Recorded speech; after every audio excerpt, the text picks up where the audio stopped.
ठीक है जी।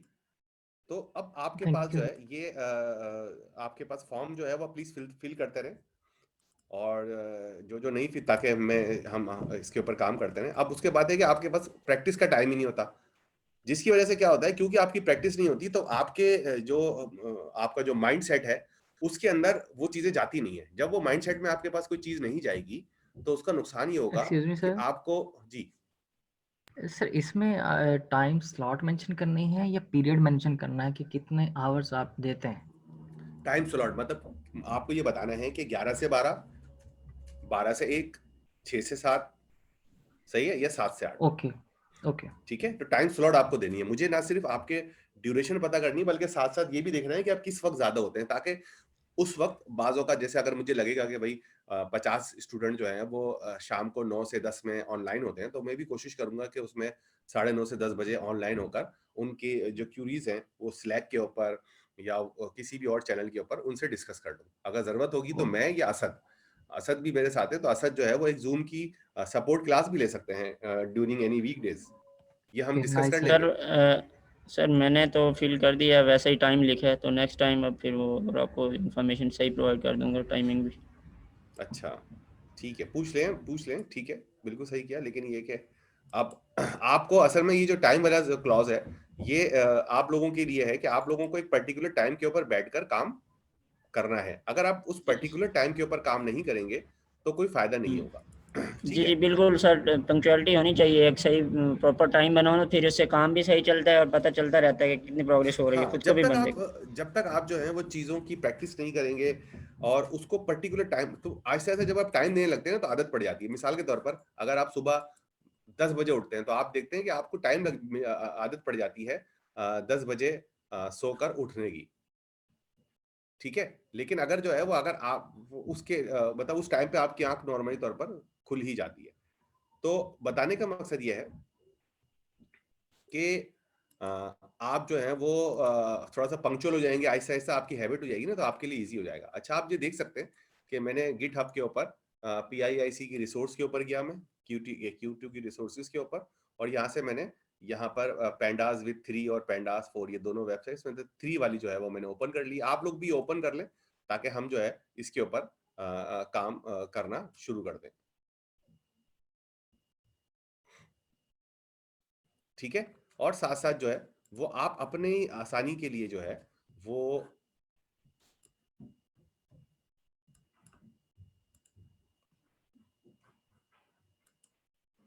किताब भी साथ में खोल लिया करें। और ये आपको ईमानदार, मतलब ये आपके लिए बहुत जरूरी है कि आपके पास किताब जो है वो खुली हुई हो, ताकि आप किताब के से जो है वो चीजें डिस्कस मतलब चीजें देखते रहें साथ साथ। ठीक है, ये किताब आपको मेरी स्क्रीन के ऊपर नजर आ रही है? Yes sir. सर नजर आ रही है।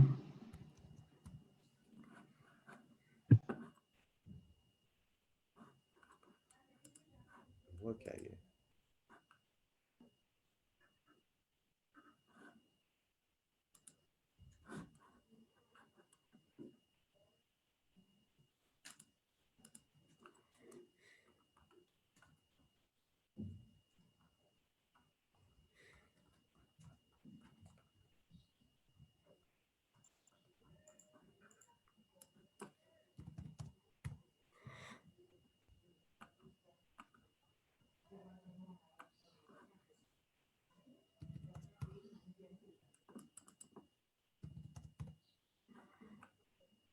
ठीक है, जैसे अभी चैप्टर 7 है, तो आपके पास ही चैप्टर 7 भी खुला होना चाहिए। अब गाहे बगाहे जब बोर हो रहे हो, मिसाल के तौर पे मैं कुछ ऐसी फालतू बातें कर रहा हूँ, तो आप बजाय ये कि अपना टाइम जो है वो ऑनलाइन लिडू खेलने में लगाए, आप जो है वो इस बुक को देखते रहें। बुक से ही बेस करते हुए हमारी कुछ एक्सरसाइजेज हैं जो हमने इस पे बताई भी है। अगर आपका ये काम है इस वीक का कि आपको 7 और 8 चैप्टर, ठीक है, आपका काम क्या है ये आप लिख लें कहीं पर, सब लोग, आपको 7 और 8 चैप्टर जो है वो पूरा के पूरा पढ़ना है, समझना है, और उसमें मौजूद जितनी भी एग्जाम्पल्स हैं, जितने भी सिनेरियोज हैं, वो उनको चेक करना है और उनको समझना है। ये बात समझ में आ रही है आपको? ओके किसी सर। को यहाँ पे कोई एतराज है तो बता दें। सर नेक्स्ट क्लास में फिर आपसे डिस्कस करना है। हाँ, नेक्स्ट क्लास से पहले हम डिस्कस कर लेंगे। मैं कोशिश करूंगा कि अगर आप लोग मुझे स्लैक के ऊपर मुझे अपनी प्रॉब्लम बताएंगे और मुझे लगेगा कि यार प्रॉब्लम काफ़ी ज़्यादा है, जैसे मैंने पिछले वीक स्लैक चेक किया तो उसमें किसी ने मुझे जो है वो अपनी कोई प्रॉब्लम शेयर नहीं की, मैंने सारे चैनल जो है वो फॉलो किए। अगर आप कोई ऐसी चीज़ है जो हमारी क्लास से रिलेटेड है और आप मेरी अटेंशन चाहते हैं या असद की अटेंशन चाहते हैं तो उसको मेंशन कर दें। तो मेरे पास ना तो कोई मेंशन आया, ना कोई डायरेक्ट मैसेज आया, तो मुझे इससे अंदाजा हुआ कि कोई किसी को कोई प्रॉब्लम नहीं हुई।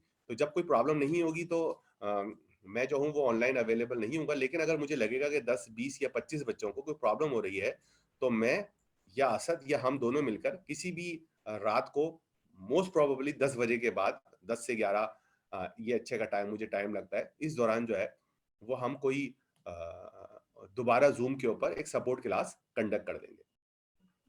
ओके ठीक है सर।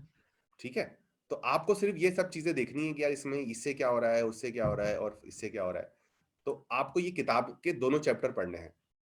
ठीक है, किसी को कोई बात यहाँ पे ठीक पूछनी है है? सर। सबको पता है किताब के दोनों चैप्टर पढ़ने हैं, सही है? असद, तुम्हारे पास अनाउंसमेंट का ठीक एक्सेस है? ठीक है सर।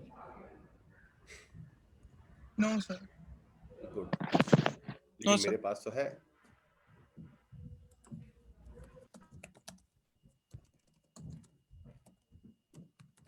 ये मैंने अटेंशन लिख दिया, अटेंड या सच से लिखवा लेते तक कौन लिखा सर, एक मैसेज लिखो कि attention all Saturday 1:30 to 3:30 student please read all chapters and perform all code from chapter 7 and 8. ठीक है, we will start deep learning from next week. Asad, you got that? ठीक है, कौन से सही चैप्टर, है, 7 और 8?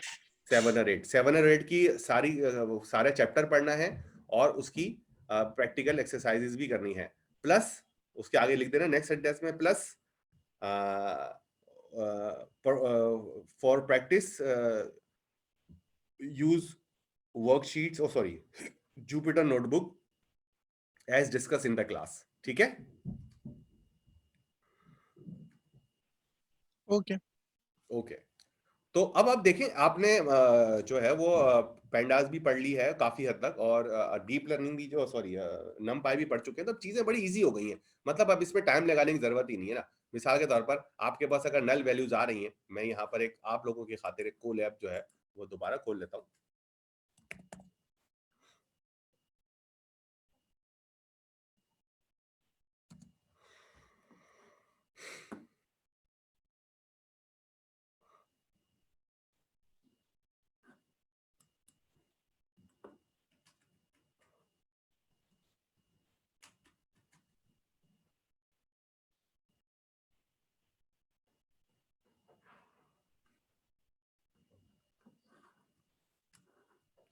और बिल्कुल आखिर में चला जाता हूँ ताकि आप जब इसको कहीं से कॉपी पेस्ट करने को छापने की कोशिश करें तो आपको काफी मुश्किलात का सामना पड़ना पड़े। ठीक है, ये मैं इसको कनेक्ट कर दिया। ठीक है, अब अगर मैं इसको यहाँ पर देखने की कोशिश करता हूँ तो आप ये देखें कि ये बहुत ही सिंपल सिंपल चीजें, यहाँ पर सारी नल वैल्यूज मौजूद हैं हर इसके अंदर। इसको आप, जैसे मैं आपको बताऊं, ये मेरी अप्रोच है, हो सकता है ये आपको पसंद आए, लेकिन मैं क्या करता हूं कि अगर किसी चीज के अंदर मुझे कोई चीज समझ में नहीं आ रही होती तो मैं उसको कॉपी करने के बाद अपने जो कोड लाइन है उसमें उसको ब्रेक करता हूं।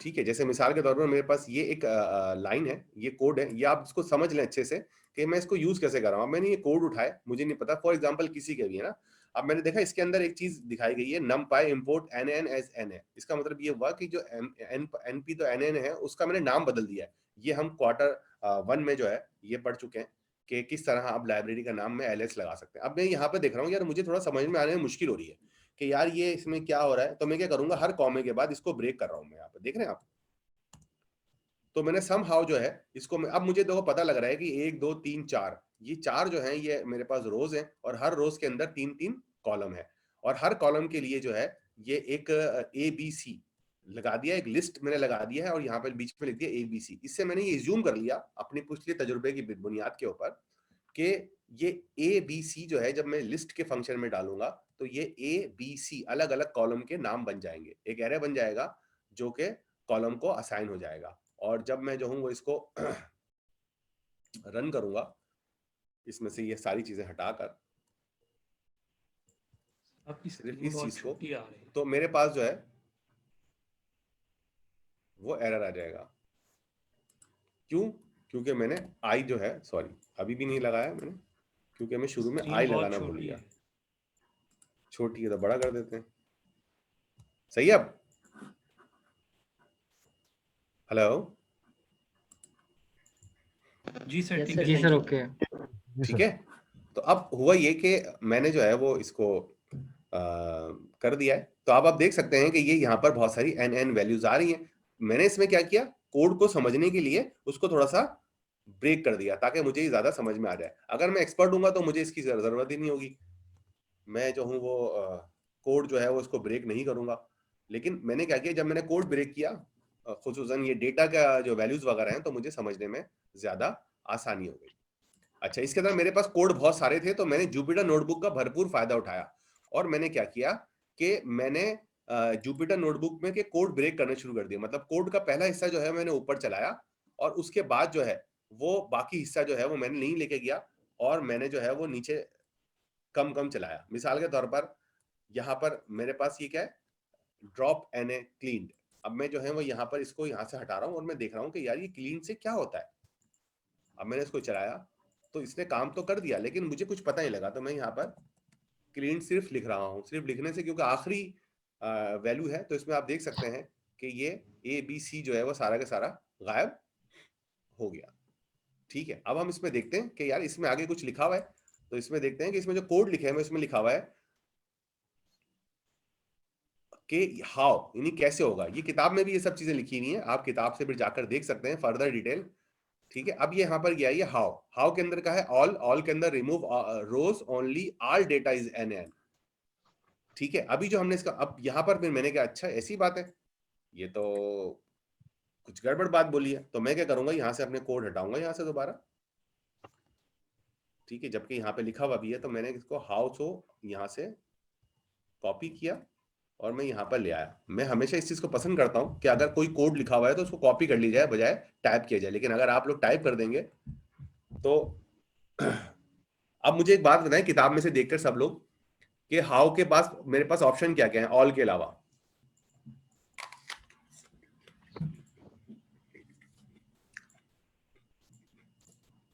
जल्दी जल्दी बताएं।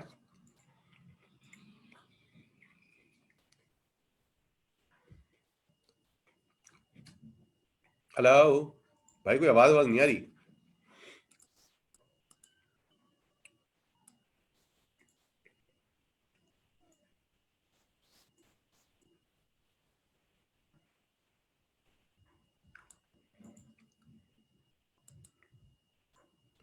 अच्छा, किसी ने सवाल किया है कि in notebook display and print are same function wise वो सेम है, लेकिन डिस्प्ले जब करते हैं तो जरा फॉर्मेटेड आउटपुट आता है। प्रिंट के अंदर इतना अच्छा फॉर्मेट नहीं आता। तो मैं बोल रहा था कि भाई आप लोग किताब में से देखकर मुझे बताएं जल्दी जल्दी कि ऑल के अलावा क्या क्या ऑप्शन मौजूद है।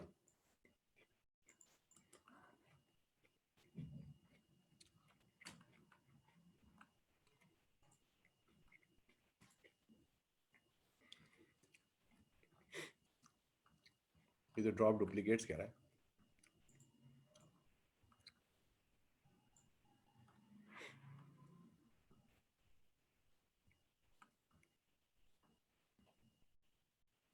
नहीं देख रहे कोई भी?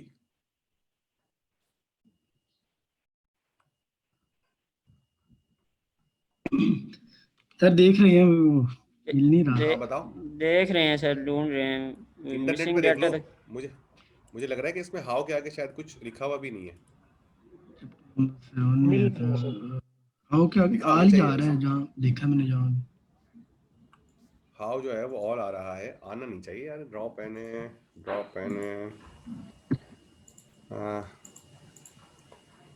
फिल एन सर ऑल ही लिखा हुआ है हाउ अभी। Equal to outer. All equal to outer. चलो इंटरनेट पे देखते हैं क्या है भाई। पेंडास क्या फंक्शन का नाम है? Drop N N. सही है, ये हमें उसकी डॉक्यूमेंटेशन पे लेके जा रहा है। हम इसकी डॉक्यूमेंटेशन में चले जाते हैं। और अब हम इस पे देखते हैं एक्सिस जो है वो हाउ है एनी, ठीक है। इसके अंदर और चले जाते हैं, हाउ के अंदर हमारे पास क्या ऑप्शन है, एनी। अब एनी के अंदर ये क्या कर रहा है, इफ, छोटा करता हूं इसको, any if any any value are present drop that row, और all if all values are any drop that row only, ठीक है, एनी और ऑल। और थ्रेश के अंदर है कि हमने कितने ज्यादा जो है, how require that many non NaN value, ये भी थ्रेश भी हम देख लेंगे। अब मुझे ये पता लग गया कि मेरे पास दो ऑप्शन है, ऑल और एनी का, ठीक है। तो हम इसका मतलब ये हुआ कि जब हम ऑल चला रहे हैं यहां से सिर्फ, अच्छा अब जब मैं चलाता हूं तो मुझे ये भी ख्याल रखना है, कोड एक्स्ट्रा पड़ा हुआ होगा तो वो प्रॉब्लम आ जाएगी। तो मैंने जो है वो ड्रॉप एने किया और ऑल किया, तो इसका मतलब ये हुआ कि इसमें से सिर्फ एक ही रो जो है वो गायब हुई है। सही है, क्यों? क्योंकि सिर्फ इसमें ही सारे के सारे ऑन थे। डिफॉल्ट बिहेवियर कौन सा पता लगा, एनी है, लेकिन जो हम चाहें तो उसको ऑल में कन्वर्ट कर सकते हैं। तो ये वाली चीजों के लिए अब मैं आपको यही बताना चाह रहा था कि आपने किस तरीके से जो है वो यहाँ से कोड उठाया और उसको ग्रेजुअली जो है वो कंप्रीहेंड करना शुरू कर दिया। अब मैंने एक और कोड खोला और उसके अंदर ये गलत जगह खुल गया है, इसको यहाँ खुलना चाहिए था, तो ये यहाँ खोल देते हैं जनाब। और मैंने इसके अंदर अभी मेरे पास हाउ ऑल का मतलब पता लग गया है, ये वाली बात समझ में आ गई है, ठीक है। और इसके अंदर जो है ये एक्सिस भी मुझे बताया है कि इसमें एक्सिस जो है वो 1 है, ठीक है। तो अब इसके अंदर जो है वो एक्सिस क्योंकि 1 है, इसका मतलब है ये कॉलम वाइज जो है वो देख रहा है। अगर मैं फर्ज करें इसके अंदर यहाँ पर अगर मैं देखूं यहाँ पर, तो ये कुछ कॉलम वाइज भी है। तो अगर मैं फर्ज करें मैं इसको ट्राई कर रहा हूं, मुझे नहीं पता कि एक्सिस से क्या होता है, लेकिन मैंने जब 0 किया और 0 करने के बाद जो है इसको बंद कर दिया, तो मैंने देखा कि ABC एक्सिस 0 ही चल रहा है। फिर मैंने इसको एक्सिस 1 लगाया और फिर मैंने इसको चलाया, तो मुझे पता लगा सी वाला कॉलम उठ गया। तो इसका मतलब है कि मेरी दो बातें पता लगी, एक तो डिफॉल्ट बिहेवियर जो जिसके अंदर मैं ड्रॉप एने नहीं बताता, उसके अंदर जो डिफॉल्ट बिहेवियर है वो रो वाइज है, यानी वो रो में से देख चेक करेगा कि अगर किसी रो के अंदर है या नहीं है। जब मैं हाउ लगा रहा हूंगा तो वो चेक करेगा कि आपका जो एक्सिस है वो 1 है या 0 है। अगर 0 होगा तो वो रो डिलीट कर देगा, जैसे मिसाल के तौर पर ये वाली, ठीक है। और अगर एक्सिस 1 होगा तो ये कॉलम डिलीट कर देगा ऑल वाली कंडीशन में। इसी तरह ये एनी वाली कंडीशन में भी चलेगा, यानी कि अगर मैं चाहूँ यहाँ से आपके पास डिलीट कर दूं, लेकिन होगा ये कि जब मैं एनी वाली कंडीशन लगाऊंगा तो सारे ही रिकॉर्ड उड़ जाएंगे किसी न किसी के अंदर, चाहे मैं एक्सिस 1 करूं या 0 करूं, आपके पास डेटा में कहीं ना कहीं NaN मौजूद है, ठीक है। तो मैंने इस तरीके से जो है ये अपना सारा ये जो डेटा है ये समझ लिया। तो समझने के लिए मैंने क्या किया, समझने के लिए मैंने कोड जो है वो कॉपी किए, कोड जो है मैंने ब्रेक कर करके पेस्ट किए, मतलब हर सारा का सारा कोड इकट्ठा पेस्ट नहीं किया, इसमें से थोड़ी थोड़ी चीजें मैं पेस्ट करता रहा अपनी जुपिटर नोटबुक में और चला चला के समझता रहा। तो इससे मुझे जुपिटर नोटबुक का भी एडवांटेज मिलता रहा।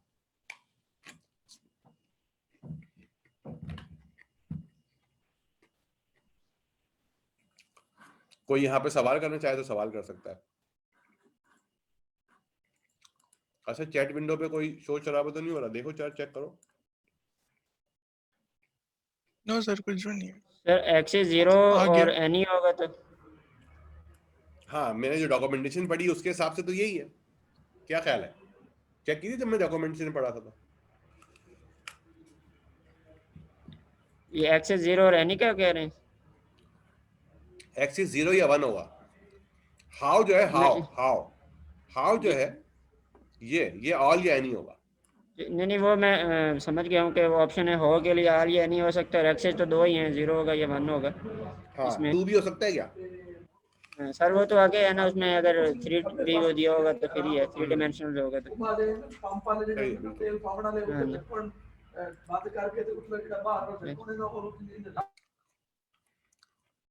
तो इसी तरह अब यहाँ पर मैं किस कोड को समझने की कोशिश करूं। मेरे लिए कोड आसान है, मुझे पता है यहाँ पर मैं रैंडम इंटीजर जो है वो जनरेट कर रहा हूँ 7 कॉलम और 3 रोज के। उसको डेटा फ्रेम में नहीं लेके गया, मतलब डेटा फ्रेम में लेके गया हूँ, लेकिन मैंने कोई अभी तक कोई अभी तक इंडेक्स नहीं बताई, ना कॉलम की इंडेक्स ना रो की इंडेक्स। तो रो और कॉलम दोनों के अंदर 0 1 2 आना शुरू हो जाएगा।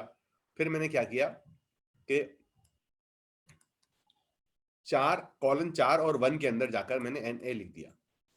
4 और 1 का मतलब है कि 0 से लेकर 4 तक की जितनी भी रोज है उसके पहले कॉलम के अंदर NA लिखा हुआ आ सके। तो आप देख सकते हैं कि 0 से लेकर 4 कॉलम के अंदर जो पहला कॉलम है, कॉलम 1, उसके अंदर जो है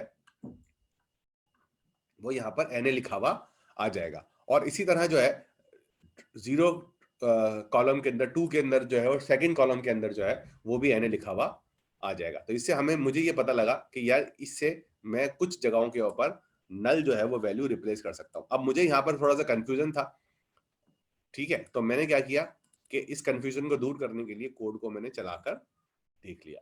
अब जब मैं इस कोड को चलाऊंगा तो कोई भी डेटा प्रिंट नहीं होगा। तो मुझे यहाँ पर DF लिखना पड़ेगा। DF अभी भी प्रिंट नहीं होगा,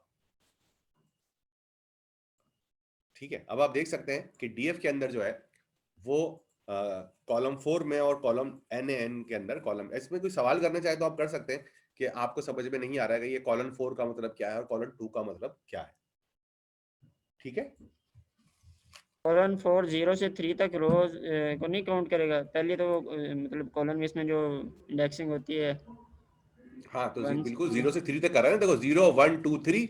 जी बिल्कुल, और पहले कॉलम में वैल्यूज इंसर्ट कर रहा है वो, मतलब NA को इंसर्ट कर रहा है। हाँ ये यहाँ पर जो है ये मैंने कॉलम नहीं लगाया हुआ, यहाँ पर सिर्फ 1 लिखा हुआ है, इसका मतलब है कॉलम 1 है ये। जी जी यहाँ पे भी कॉलम 2 है। जी, अगर यहाँ पे वो चेंज कर लें तो फिर उस हिसाब से आगे वो कर सकते हैं। जी बिल्कुल। जी थैंक यू। इसी तरह अगर आप डुप्लीकेट रोज हैं तो उसमें देखें आप ड्रॉप डुप्लीकेट्स का फंक्शन है। अब अगर आप इस कोड को देखें, ये बता रहा है कि मेरे पास K1 के अंदर 1 और 1 है, K2 1 के अंदर ये सब डेटा आ रहा है, मुझे इसमें से डुप्लीकेट ड्रॉप करना है। तो इसके अंदर मैंने जो है वो डुप्लीकेट ड्रॉप किया है, ठीक है, और साथ साथ सबसेट भी दे दिया है। इसको भी हम इस तरह चला के देख लेते हैं आपकी खातिर, क्योंकि आप अब इसमें पता क्या है, अगर आप इसको पढ़कर समझने की कोशिश करेंगे ना तो ये आपको समझ में आने में मुश्किल होगा। तो इसका बेस्ट तरीका क्या क्या है कि आप यहाँ पर टिक करें और यहाँ पर ये कोड बनाएं और कोड चलाएं। सबसे पहले तो ये आपने चलाया, अब आपको पता लगा कि ओहो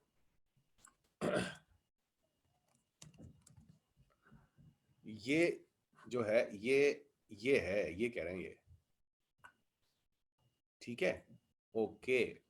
अब मैंने क्या किया, एक अलग लाइन ले ली, मैं उस लाइन में गया ही नहीं हूँ जो पहली बार, उसके अंदर जो है वो मैंने ये कहा है कि यार V1 के अंदर यहाँ पे तो ये ड्रॉप डुप्लीकेट हो ही नहीं सकता, तो मैंने यहाँ पे V1 के अंदर वैल्यूज चेंज कर दी। यहाँ पे भी फिर दोबारा मुझे डेटा लिखना पड़ेगा, ठीक है। तो अच्छा ये वाली वैल्यू आ रही है V1। अब उसके बाद मैंने यहाँ पर क्या किया है कि मैंने ये कहा है कि भाई डिस्प्ले करो डेटा।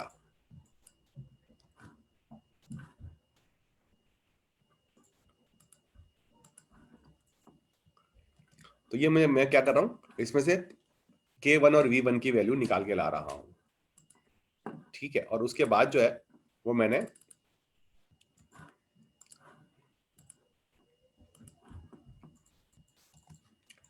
ये काम किया, मतलब मैंने डेटा को चेंज कर दिया और डेटा में से डुप्लीकेट भी रिमूव कर दिया। लेकिन जब मैं डुप्लीकेट रिमूव कर रहा था तो मैंने यहाँ पर यह बताया कि मुझे रिमूव करना है सबसेट में से, यानी कि K1 और V1 को में से रिमूव करना है। हमारे पास 3 कॉलम है, K1 K2 और V1। अगर मैं इसके अंदर बोलूंगा ड्रॉप डुप्लीकेट और उसमें कॉलम नहीं दूंगा तो ये देखेगा सिर्फ उन्हीं कॉलम को रिमूव करेगा, उन्हीं डेटा को रिमूव करेगा, उन्हीं रोज को रिमूव करेगा जो डुप्लीकेट होंगी। लेकिन यहां पर मैंने चालाकी की और यहां पर मैंने डेटा में से ड्रॉप डुप्लीकेट किया और मैंने बताया कि मुझे डुप्लीकेशन के वक्त ये 2 कीज देखनी है। अब आप देखें मेरा डेटा अभी भी 3 कॉलम के अंदर ही है। आप फर्क समझिएगा, अगर मैं यहां पर ये कर देता हूं, अब ये सारी चीजें आपको आएंगी प्रैक्टिस से आपको, सही है, और ये करता हूं तो मेरे पास क्या होगा, एरर आ जाएगा, और इसको एरर खत्म करने के लिए मुझे एक और एरे बनाना पड़ेगा। सही है। ये क्या कर रहा हूं मैं कि एक मेरे पास 3 कॉलम का डेटा फ्रेम था, मैं उसमें से 2 कॉलम मैंने सिलेक्ट किए और उसको दोबारा उसी डेटा में डाल दिया, तो मेरा जो 3 कॉलम वाला था वो 2 कॉलम वाला बन गया। लेकिन मैं ये नहीं कर रहा हूं, मैं ये कर रहा हूं कि भाई डेटा मेरा 3 कॉलम में ही है, डुप्लीकेट करते वक्त जो डुप्लीकेशन चेक करोगे वो करोगे K1 और V1 के अंदर, इसके अलावा नहीं करोगे। तो अब जो मेरे पास K1 और V1 के अंदर जैसे ये डुप्लीकेट रो है, ये वाली और ये वाली, इसके अंदर से जब मैं इसको चलाऊंगा तो आप देख सकते हैं कि 0 वाली रो तो आ गई, लेकिन जो ये वाली रो थी, अब देखिए इसके अंदर एक छोटी सी गड़बड़ ये हो गई है कि जब मैं ये वाला काम कर दूंगा तो मेरे पास पिछला डेटा या यहां पर ऐसा ही है, ये वाला डेटा जो है इस ये वाली जो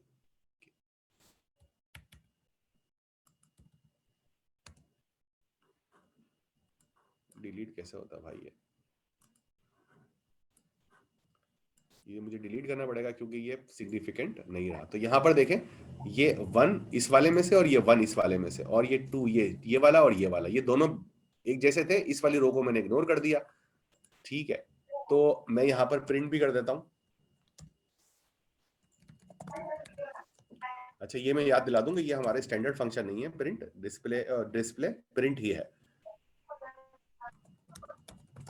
मैं आपको ये बताना चाह रहा था कि मेरे पास 2 K1, V1, तो मैंने यहाँ पर देखा ये मेरा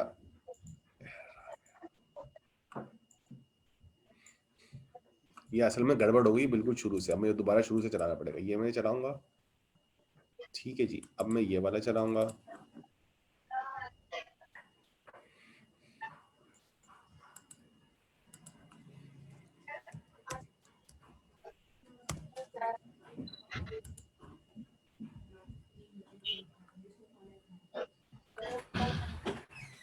अच्छा इसमें K1 नहीं डिफाइन हुआ सर स्ट्रिंग में डालना है, स्ट्रिंग में आएगा K1 स्ट्रिंग में, V1 K1 और K2 तो आ गया, हाँ स्ट्रिंग में। सॉरी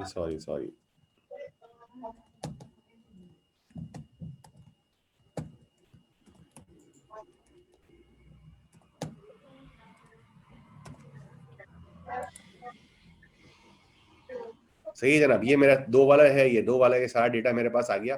अब मैंने इसमें से जो है वो डुप्लीकेट ड्रॉप किया और मेरे पास ये डेटा यहाँ पर इस तरह आ गया। अगर डेटा में चेंज कर दूंगा तो पीछे भी उसका इम्पैक्ट आना शुरू हो जाएगा। तो इस तरह से आप डुप्लीकेट, यहाँ पर अगर कुछ सवाल करना चाहें तो करें, वरना फिर आगे चले जाते हैं।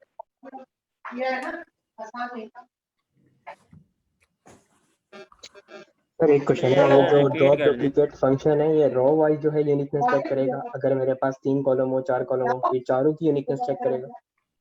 हाँ, जितने कॉलम होंगे उतने ही कॉलम की बेस के ऊपर डिसीजन लेगा कि कोई रो डुप्लीकेट है या नहीं है। अब तो बोल देना, मेरे तो ला दें भाई, पता नहीं किस करते हैं यार। अपना माइक म्यूट कर दें आप। सर फाइनल रिजल्ट दिखाएंगे?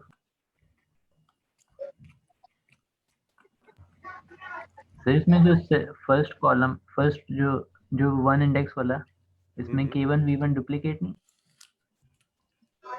हाँ, K1 V1 डुप्लीकेट है ना, इसलिए तो उसने अपने सवाल बड़ा अच्छा किया है। सवाल जो है वो आपने बहुत जबरदस्त किया है। इसमें देखो K1 V1 डुप्लीकेट है, ये वाला और ये वाला, तो वो क्या करेगा, ये वाली रो उड़ा दी उसने, 0 वाली रखी और 2 वाली उड़ा दी और 4 वाली भी उड़ा दी। क्या ख्याल है, सही किया ना उसने? जी सर बिल्कुल ठीक कह रहे हैं। अच्छा सर, समझ आया। आगे समझ सर, नेक्स्ट चलते हैं सर। जी सर ये कॉलम वाइज डुप्लीकेट चेक कर रहा है, ठीक है, तो एक बार वो शो कीजिएगा जरा इसका रिजल्ट क्या था। सवाल पूछो अपना। सर उसमें 2 जो है वो फिर भी 2 बार आ रहा है, कोई रीजन ही होगा ना। आपको शक है कि जिन लोगों ने पेंडास बनाई है वो गलत बनाई है? नहीं सर शक नहीं है, वो अगर डुप्लीकेट है वो खत्म कर रहा है तो डुप्लीकेट सारी खत्म होनी चाहिए ना। नहीं, फिर ये से तो आपको 2 इसीलिए तो देखे, मैं आपको और बाकी लोगों को वहां नहीं लेके जा रहा। मैं आप लोगों से यही सवाल करना चाह रहा हूँ कि चेक करें ऐसा क्यों हुआ। अगर आपके सर ख्याल इस में वजह से पेंडा की लाइब्रेरी कि सही ये है दो तो उसका कॉलम कोई ना से कोई डुप्लीकेट लॉजिकल चेक रीजन कर होगा रहा है। ना, तो रीजन चेक करें। ये तो है सर। ठीक है, जब तक आप रीजन चेक कर रहे हैं, मैं आपको ये बता रहा हूँ कि आपको एन वैल्यू चेंज करने के लिए आपको कोई वैल्यू रिप्लेस करनी है तो आप कैसे भी कर सकते हैं। देखें यहाँ पर, देखें ये बात हो रही है, आप चीजों को समझने की कोशिश किया करें। होता ही है कि बाज़ औक़ात हम चीजों को गलत समझ लेते हैं।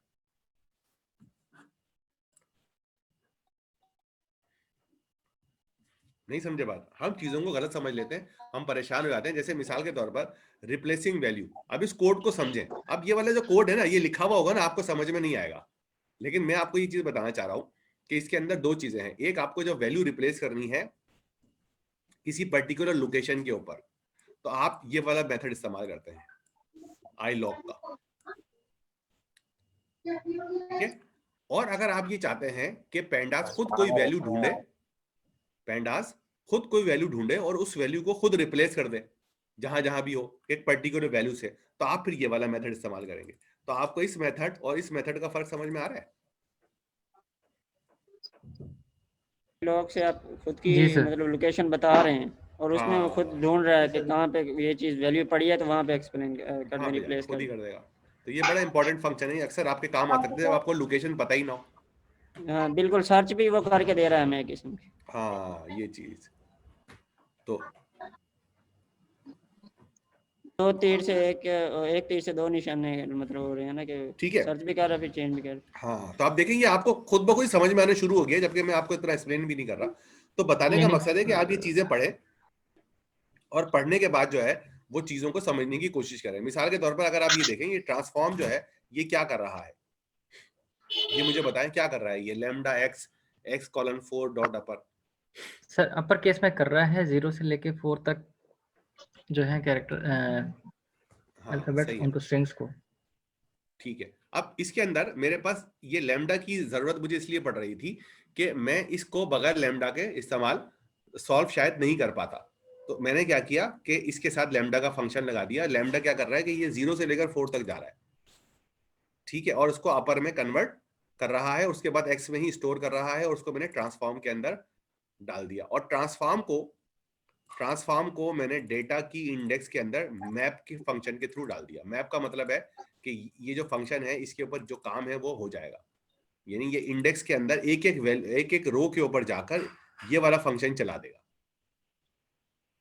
तो जब ये फंक्शन चलाएगा तो जो भी इस फंक्शन के हिसाब से रिजल्ट आएगा वो आपके पास आना शुरू हो जाएगा। अब मैं इसकी डिटेल्स जो है वो आपके लिए होल्ड कर रहा हूं, ये आप लोग बाद में देखेंगे और मुझे बताएंगे कि सर ये इसमें लैम्डा जो है वो क्या कर रहा है, हमें ये वाली चीज समझ में नहीं आई या वो वाली चीज। इसकी डिटेल्स जो है वो आपकी किताब के अंदर मौजूद है। सर ये मैप का फंक्शन एज अ लूप काम कर रहा है यहाँ पे। हाँ बिल्कुल, ये आपने सब ये जो आइडिया दिया है, ये आपका जो डिस्कशन पॉइंट है वो बहुत ही जबरदस्त है कि आपने जो है वो यहाँ पर जो है वो मैप का फंक्शन एज अ लूप काम कर रहा है। यानी कि मैं अगर जो 4 का लूप की जगह मैं अपना फंक्शन का नाम मैप की मेथड में जाके दे दूंगा, तो वो क्या करेगा, मेरा मैप का मेथड पूरी की पूरी उस पर जाएगा और लूप बनाकर खुद ही उसको लूप पे तौर पे चला।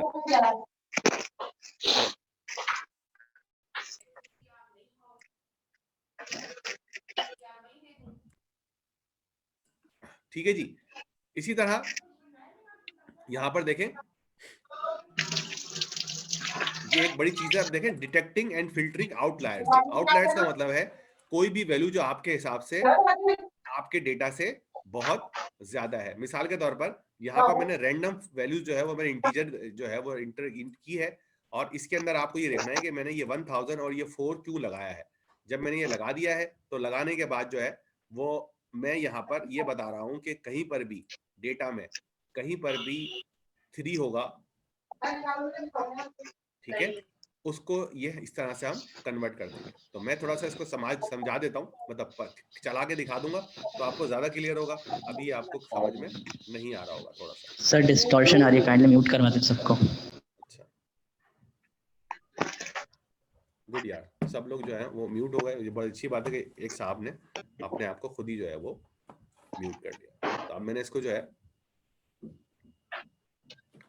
वो चलाया है और मैं यहाँ पर इसको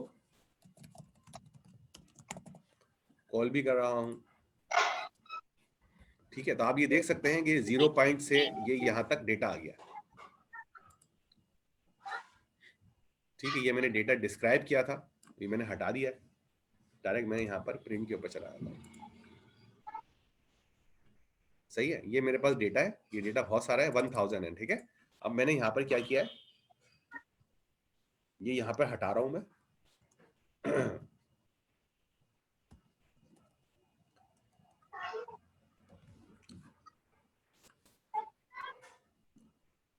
अब इसके अंदर ये आपको क्या बता रहा है, क्या चीज पता लग रही है, कुछ आइडिया हो रहा है आपको उस पर? जी सर, उसकी वो वैल्यूज को बता रहा है कि उसमें मीन जो है वो क्या है, स्टैंडर्ड एविएशन क्या है, मिनिमम वैल्यूज कहाँ पे हैं, 25% ऑफ डाटा कहाँ पे है। सर ये क्वार्टाइल उसमें क्वार्टाइल में अब और इसी के अंदर मैंने ये कहा है कि अब मैं यहाँ पर मैं ये वाली चीज लगा रहा हूं, ये दो चीजें।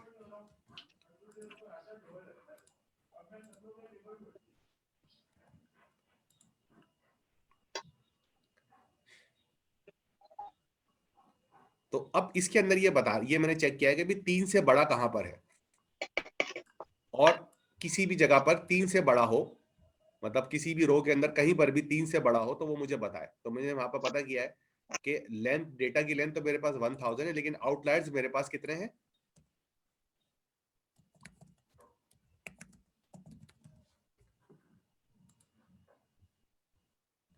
ये मेरे पास वो रोज हैं जहां जो है वो डेटा मेरा 3 से ज्यादा है, किसी भी कॉलम के ऊपर।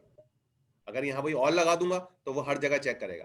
तो यहाँ पर मैंने एनी लगाया है, और एनी के अंदर मैंने बताया है कि ये 1 वाले कॉलम के अंदर जाके चेक करो। तो 1 वाले कॉलम के अंदर ये यहाँ पर 3 है, यहाँ पर 3 है। आउटलायर्स क्या होते हैं? हाँ, आउटलायर का मतलब है ऐसा डेटा जो आपकी रेंज से बाहर है।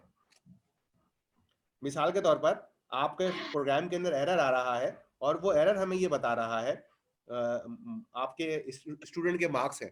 तो अगर किसी की जगह भी किसी को गलती से, मतलब ये भी डेटा एंट्री करते वक्त हमने मार्क्स देने थे 0 से लेकर 100 के दरमियान में, लेकिन मार्क्स कितने हो गए, किसी जगह 101 हो गए, तो ये 101 क्या कहलाएगा, आउटलायर कहलाएगा। ठीक है सर, ठीक, थैंक यू। मतलब सर अगर वहाँ पे नंबर की जगह कोई और डाटा ही और मतलब इंटर कर देते हैं, मतलब इंट में होना चाहिए, नंबर में होना चाहिए तो स्ट्रिंग कर देते हैं, फिर भी आउटलायर में आता है, या सिर्फ ये रेंज को ही चेक करता है मतलब उसको? देखो, अगर रेंज को आउट चेक करना आसान है ना। अब किसी का नाम है तो नाम को कैसे चेक करोगे आउटलायर में? ठीक सर, ठीक। नाम के लिए फिर आपको वो रिप्लेस वाला फंक्शन चलाना पड़ेगा।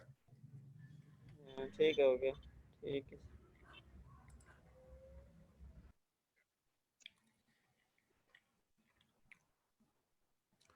इसी तरह यहाँ पर ये परमोटेशन भी है, ये आप देख लीजिएगा, ये इतना ज्यादा इस्तेमाल नहीं होता, अगर आपको जरूरत हो तो आप समझ लीजिएगा। ये हम थोड़ा सा देख लेते हैं कि रेगुलर एक्सप्रेशन जो है वो हम कैसे इस्तेमाल करेंगे। तो ये देखें, ये मैंने सारे कोड जो हैं वो लिखे हुए हैं और इनको कमेंट में भी डाल दिया है। सही है, मतलब मैंने क्या किया, इंपोर्ट किया, ये किया। सबसे पहले मैंने नॉर्मल स्प्लिट की, नॉर्मल स्प्लिट से मैंने देखा कि क्या मेरा ये डेटा स्प्लिट हो रहा है। उसके बाद मैंने जो है वो रेगुलर एक्सप्रेशन इस्तेमाल की, उसके जरिए मैंने स्प्लिट किया। उसके बाद मैंने डायरेक्ट तरीके से स्प्लिट करने की कोशिश की कि मैं यहां पर अपना एक स्पेस देकर स्प्लिट करूं। उसके बाद जो है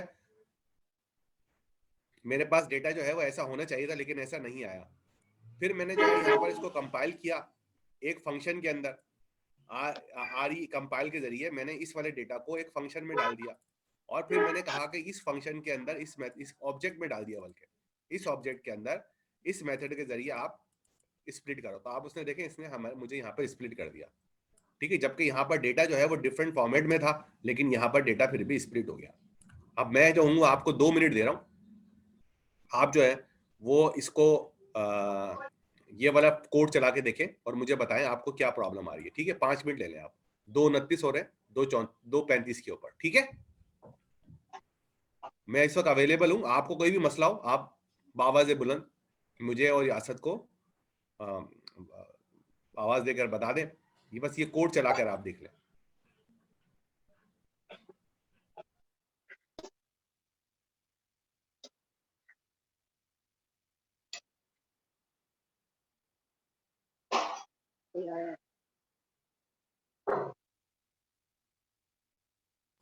सब लोग काम कर रहे हैं ना? जी सर, देख रहे हैं। केकरस है, केकरस। Yes sir, yes sir.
जी सर, ये चेक किया है मैंने। हैं अवेलेबल सर?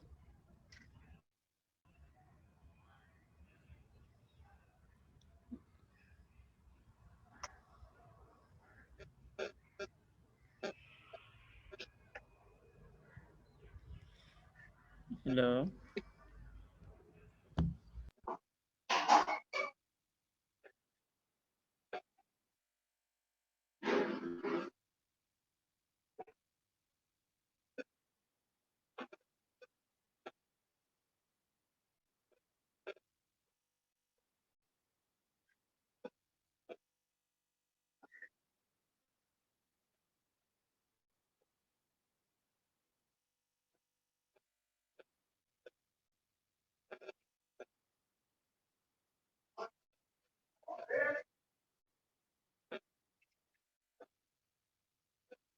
हेलो सर, आप अवेलेबल हैं? जी जी बोलें। मोबाइल ऑफ करके खाना जी खाया सर। करते। जी सर, नॉर्मल में वो चेक किया ना, जब जहाँ पे मतलब वो simple split is equal to text dot split करते हैं, तो उसमें तो सिंपल जैसे विद स्पेसिस और विद बैक स्लैश डाटा आ जाता है वापस, और वो ठीक और है। एक ही शक्ल में भी नहीं मिल रहा। और जब आप उसको मतलब ये करते हैं, आर ई डॉट स्प्लिट करते हैं, फिर उसमें और ये जो आर जी एक्स वाला है, मतलब एक फंक्शन में रिकम्पाइल करवा के आप जब कर रहे हैं तो वो सेम ही है।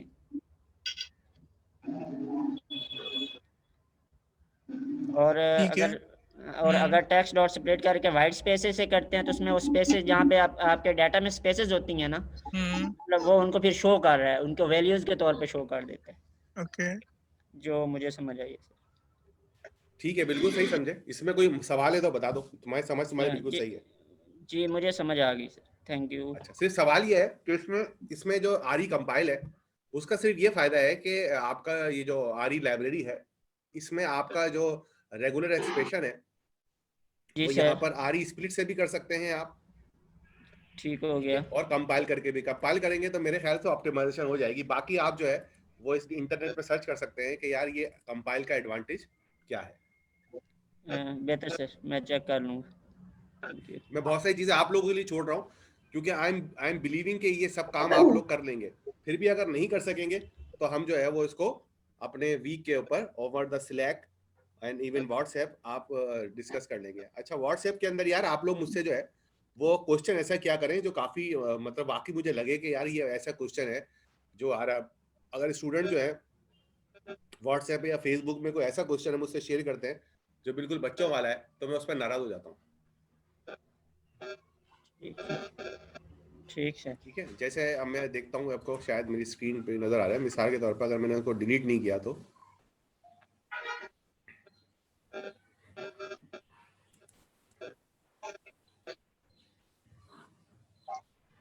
अभी कह रहे हैं सर इशू आ रहा है थ्रेडिंग को यूज करते हुए। अब मुझे नहीं पता कि यार ये इशू क्या है, क्यों है, कैसा है, मुझे बिल्कुल भी समझ में नहीं आया। ठीक है, इसी तरह जहाँ में क्वेश्चन ही नहीं किया उस भाई ने आपको। हाँ, मतलब अब इसी तरह एक क्वेश्चन है कि अच्छा, अब इसे सर पेंडा की जो एग्जांपल है फोल्डर में जो आपने रिकॉर्ड वीडियोस में बताया था वो कहाँ से मिलेगा? अब देखो ये वाला क्वेश्चन मैंने अपनी रिकॉर्डेड वीडियो के अंदर, अब ये वाला क्वेश्चन अगर ये वाला स्टूडेंट जो है वो अगर स्लैक के ऊपर मैसेज कर दे किसी को तो कोई भी बता देगा। इसके लिए टीचर की जरूरत है आपके ख्याल में? जी बिल्कुल सर, सही कह रहे हैं आप। ठीक है जी, तो अगर आपके पास है तो प्लीज दे दीजिए। अब मसला ये है कि ये जो चीजें हैं छोटी छोटी, मिसाल के तौर in both PIIC and PICI both users are available, but मैं कुछ भी नहीं है, खाली है वो प्रोफाइल है सर। ये बात मुझे समझ में नहीं आई। ठीक है कि ये क्या मसला है। मैंने उनको बोला कि भाई आप सिलेक्ट के ऊपर मैसेज करें, आप मेरे पास मैसेज ऐसा लेकर आए जो थोड़ा सा क्या हुआ आपने?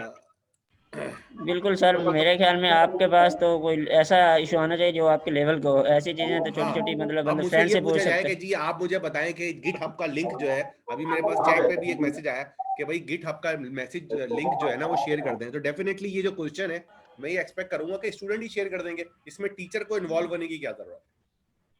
जी तो आप बिल्कुल, लोग भी थोड़ा सा चैट विंडो पहले पे देख सर्च लें, अगर करनी। कोई शेयर करना चाहे, मेरे ख्याल से कर भी देते हैं, मोस्टली कर ही देते हैं, तो मेरे ख्याल से कर दें ज्यादा बेहतर है। सर अब इस ड्यूरेशन में आके तो ये आपका लिंक सवाल नहीं होने चाहिए। हाँ बिल्कुल। अच्छा जी, तो अब हम इसी तरह यहाँ पर आते हैं। आप देखें यहाँ पर जैसे वेक्टराइजेशन है, इसके अंदर सर फोर्सफुली म्यूट करवा दें, बहुत ज्यादा डिस्ट्रक्शन आ रही है। अच्छा ठीक है, फोर्सफुली म्यूट करा देते हैं, वो तो बहुत ही आसान काम है। ठीक है जी। अच्छा, अब मैं यहाँ पर असद और बाकी लोग चैट विंडो देखते रहा करें, कोई ऐसे क्वेश्चन हो जो आपस में शेयर करने तो वो आप लोग आपस में भी शेयर कर सकते हैं। ओके सर, ओके ठीक है। अच्छा, अब इसके अंदर जो है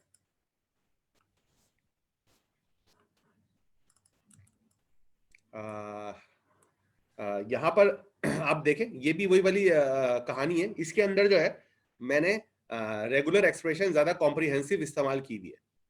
जो ये चेक करती है कि भाई आपका जो ईमेल है वो वैलिड ईमेल है या नहीं है। अब इसके लिए आपको परेशान होने की जरूरत नहीं है, इस तरह की जो रेगुलर एक्सप्रेशंस हैं वो ऑलरेडी मिलती हैं आपको मार्केट के अंदर,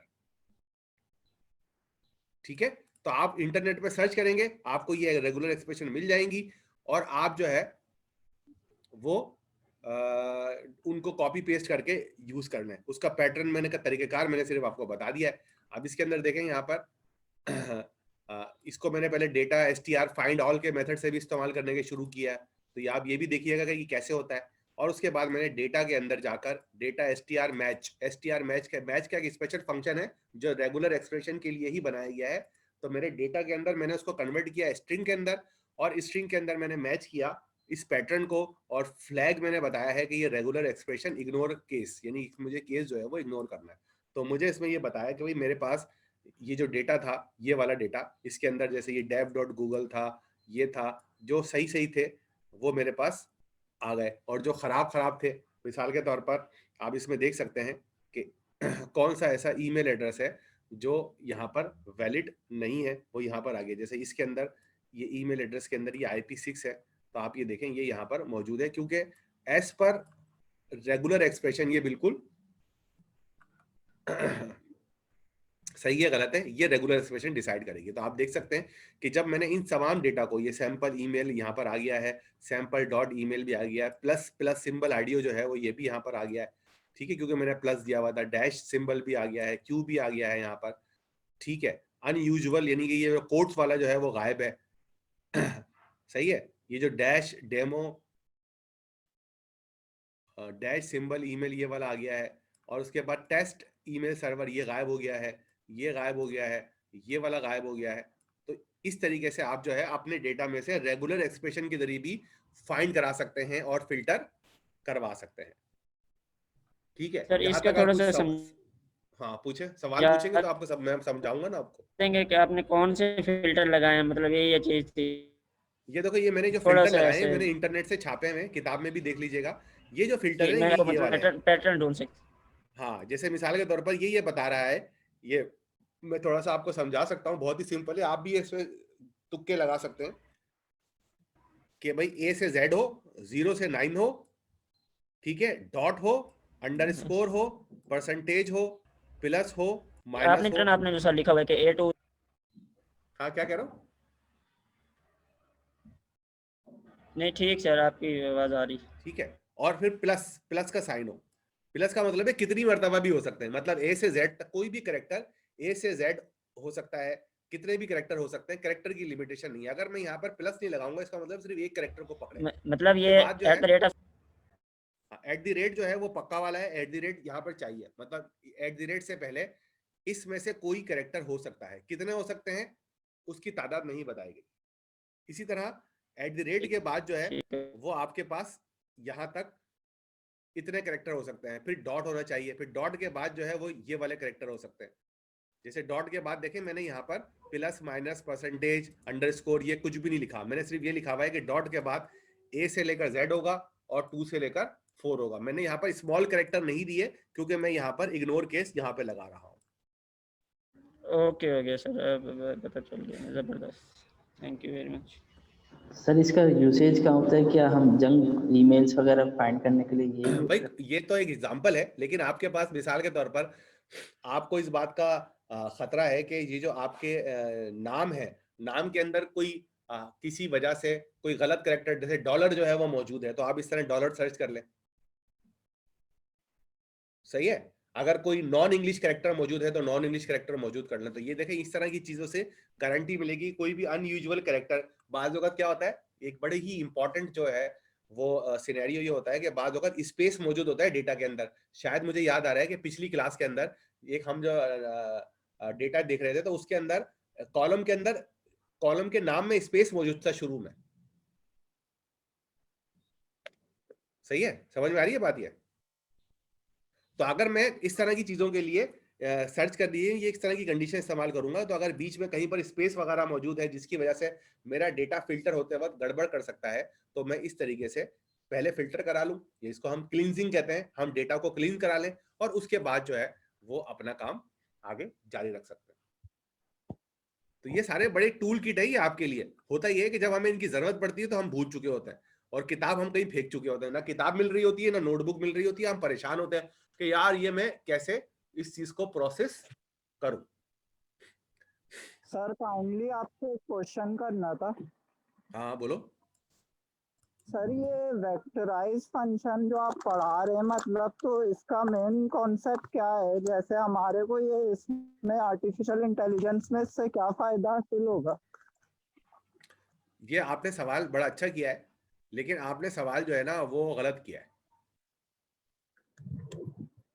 क्योंकि वेक्टराइज फंक्शन जो है हमने शायद नमपाई में डिस्कस किया था। कोई बताएगा भाई वेक्टराइजेशन क्या होती है या वेक्टराइज फंक्शन क्या होता है?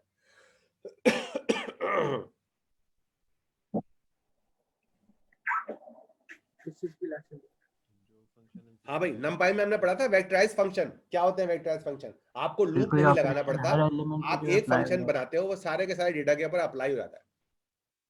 तो हमने यहाँ पर ये जो फैक्टराइज फंक्शन है ये काम में लूप के जरिए भी कर सकता था। मैं पूरा के पूरा लूप जो है वो चलाता और लूप चलाकर एक एक डेटा में जाके चेक करता, लेकिन मैंने यहाँ के क्या किया कि मैंने यहाँ पर कोई भी लूप नहीं चलाया, बगैर लूप के काम करा दिया। इसीलिए हम इस फंक्शन को वेक्टराइज फंक्शन कहेंगे।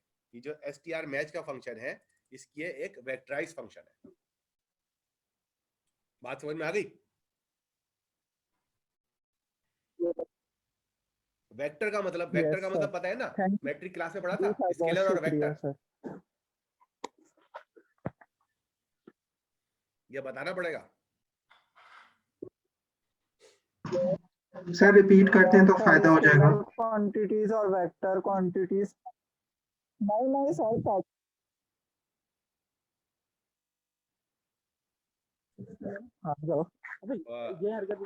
असद, जिन जिन लोगों को वेक्टर नहीं पता है ना इनको निकाल दो क्लास में से।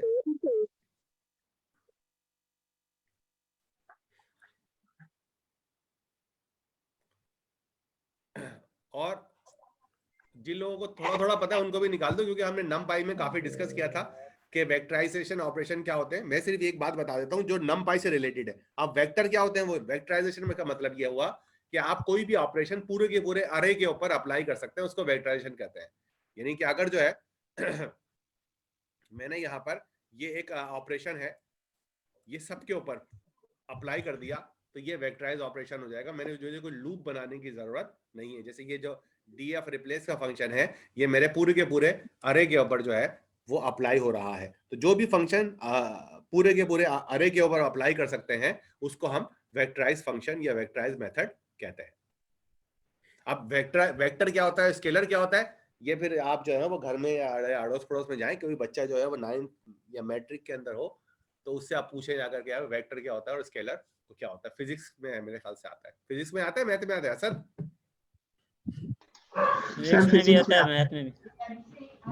ठीक है ना, बस इसका मतलब है आप लोगों को पता है कि ये होता है। दोनों में होता है सर। ठीक है जी, ओके जी। अच्छा,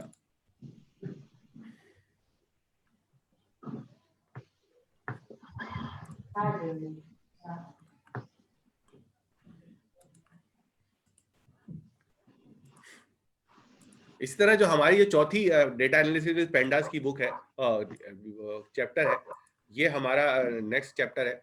ये हमने अभी तक 7 चैप्टर के बारे में पढ़ा था। देखो ये मैंने किताब से देखो बाजों का देखा, फिल्टरिंग आउट मिसिंग डेटा, ये देख रहे हो, ये मैंने कॉपी हेडिंग तक जो है वो मैंने किताब में से कॉपी किया।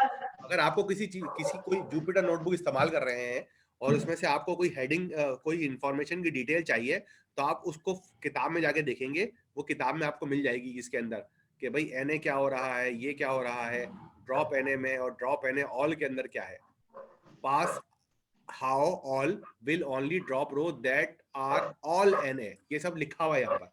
तो आपको एक बात मैं आपको बताना चाह रहा हूँ, ये प्लीज यार आप लोग याद रख लें, अगर आपको कोई चीज समझ में नहीं आती तो आप क्या करेंगे? सबसे पहले हमारे ग्रुप में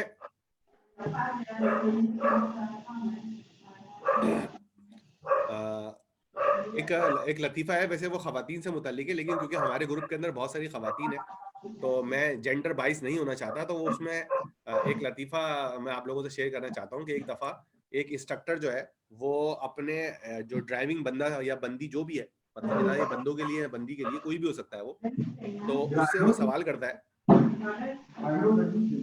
अच्छा, आप लोग सबसे पहले ना अपने आप को जो है ना म्यूट कर दिया करें यार, ताकि आप लोगों की बातें मुझे सुन ना सकूं। कुछ बातें मुझे अजीब अजीब सी लग रही होती है। अभी थोड़ी देर पहले एक साहब जो है वो अपनी अम्मी या अब्बू से केक रस्क मांग रहे थे जो उनको नहीं मिले और उनको उन्होंने पापा दे दिया। तो नॉट अ गुड थिंग। तो आप लोग अगर म्यूट कर लिया करें, जब भी बात कर रहे हो ना आप, तो आप म्यूट कर रहे हैं।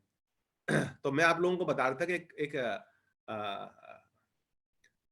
लतीफ़ा बता रहा था कि भाई एक साहब ने, जो ड्राइविंग इंस्ट्रक्टर होते हैं, उन्होंने इंटर्नी या न्यू ड्राइवर से पूछा कि भाई अगर आपके एक तरफ दरख्त हो और दूसरी तरफ जो है वो खाई हो, यानी आपके सामने दरख्त और खाई हो, अचानक सामने एक दरख्त आ जाए और आपके एक तरफ आपके दरख्त और एक तरफ खाई हो, और अचानक सामने जो है वो आपके कोई बंदा आ जाए, तो आप क्या करेंगे या क्या करेंगी?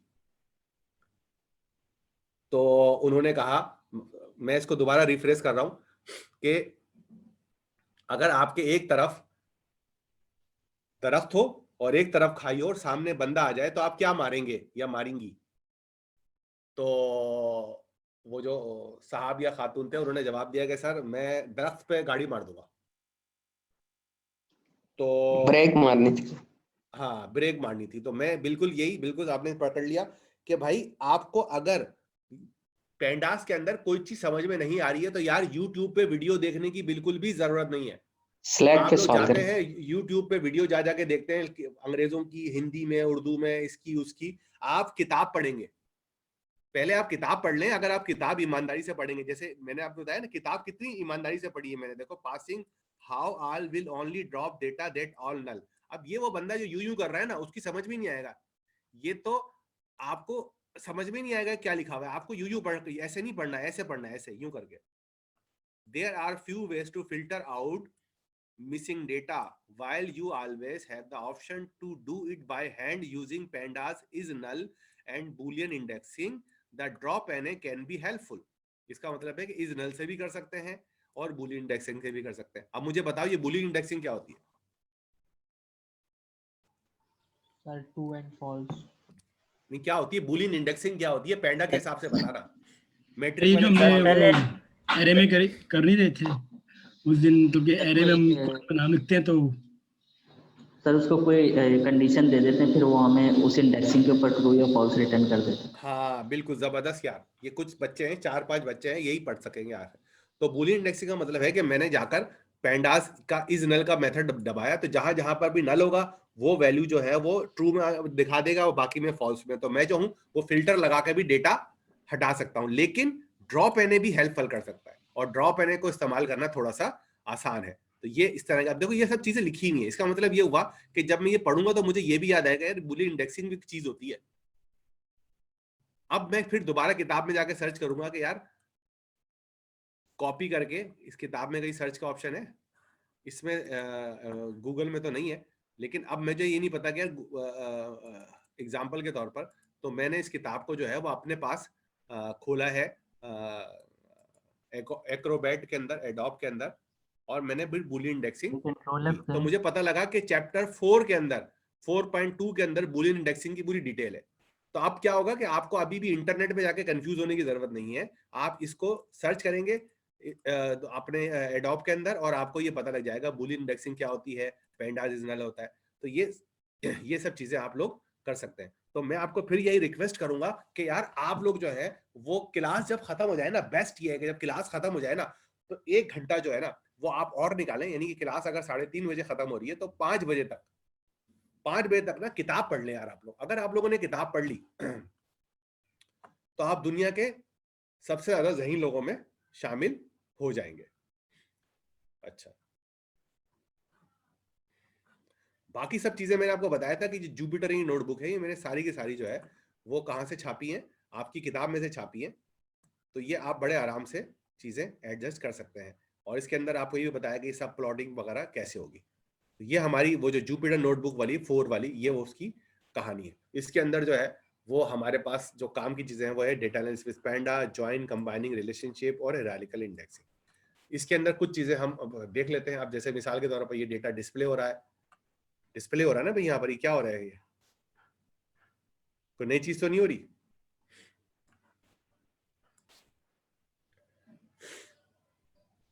है भाई? देख रहे हो सभी क्या तो हो वो रहा है? इंडेक्स जो है वो साइन कर रहा है सबको, जो ऑटोमेटिक आ रहे थे 1 2 उनको उसने देखो ABC में इसमें कन्वर्ट कर दिया। इसमें देखो इंडेक्स जो है वो दो तरीकों से असाइन हो रही है। एक कॉलम ये भी इंडेक्स का है और उसके बाद ये भी इंडेक्स का है, यानी कि इंडेक्स जो है वो दो कॉलम मैंने या दो डेटा मैंने दिए हुए हैं। तो आप देख सकते हैं कि ये वाली इंडेक्स है और ये वाली इंडेक्स है, ये दोनों की इंडेक्स मेरे पास आ गई है। अब अगर मुझे जो है कैटेगरीज और सब कैटेगरीज हैं। हाँ बिल्कुल, कैटेगरी और सब कैटेगरी। अब मैं जो है जैसे मेरे मिसाल के तौर पर ये रोल नंबर है स्टूडेंट के, सही है, और ये वाली जो है ये उनके क्लास के नाम है।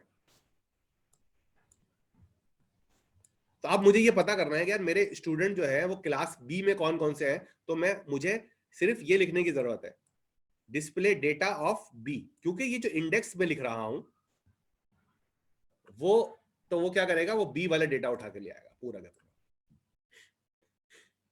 ये समझ रहे हो बात? यहां पर बी जो है वो रो है, मैं यहां पर आई लॉग भी इस्तेमाल कर सकता हूं, मुझे आई लॉग भी इस्तेमाल करनी चाहिए। जैसे यहां पे देखो, यहां पर आई लॉग की जरूरत नहीं क्योंकि मैं नंबर इस्तेमाल नहीं कर रहा, कैरेक्टर इस्तेमाल कर रहा हूं, तो मैं यहां पर आई लॉग इस्तेमाल नहीं करूंगा बल्कि लॉक इस्तेमाल करूंगा। तो आप देख सकते हैं मैंने यहाँ पर लॉक इस्तेमाल किया और लॉक इस्तेमाल करने के बाद मैंने यहाँ पर डेटा बना लिया। आप लोगों की स्पेशल फरमाइश के ऊपर मैं इसको यहाँ पर कॉपी करके चला के दिखा देता हूँ। ये आपके पास डेटा आ गया, सही है। और उसके बाद जो है मैंने यहाँ पर अब इसको, वही मैंने बताया कि आपको इसको चलाने की एक ट्रिक है जो मैं आपको सिखा रहा हूँ, और वो ये है कि आपने यहाँ पर डिस्प्ले किया हुआ डेटा, बाकी सारा मैंने कमेंट किया हुआ है ना, तो आपने डिस्प्ले किया तो आपने देखा कि यार ये डिस्प्ले 20 है, ये मुझे डेटा लाकर दिखा रहा है। अब अगला कोड जो है मैं और नीचे चला जाऊंगा और नीचे जाकर और प्रिंट कर दूंगा। ठीक है, यहाँ पर मैंने क्या किया, डेटा यहाँ पर प्रिंट किया है और ये मैंने हटा लिया है। अब मैंने देखा कि यार ये बी से लेकर सी तक का डेटा जो है वो यहाँ पर मेरे पास प्रिंट कर रहा है।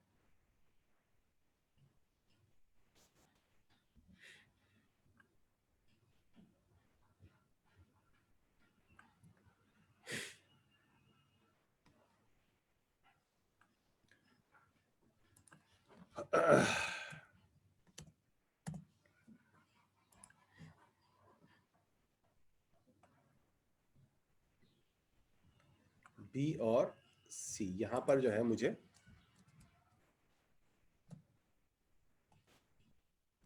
लॉक की जरूरत है।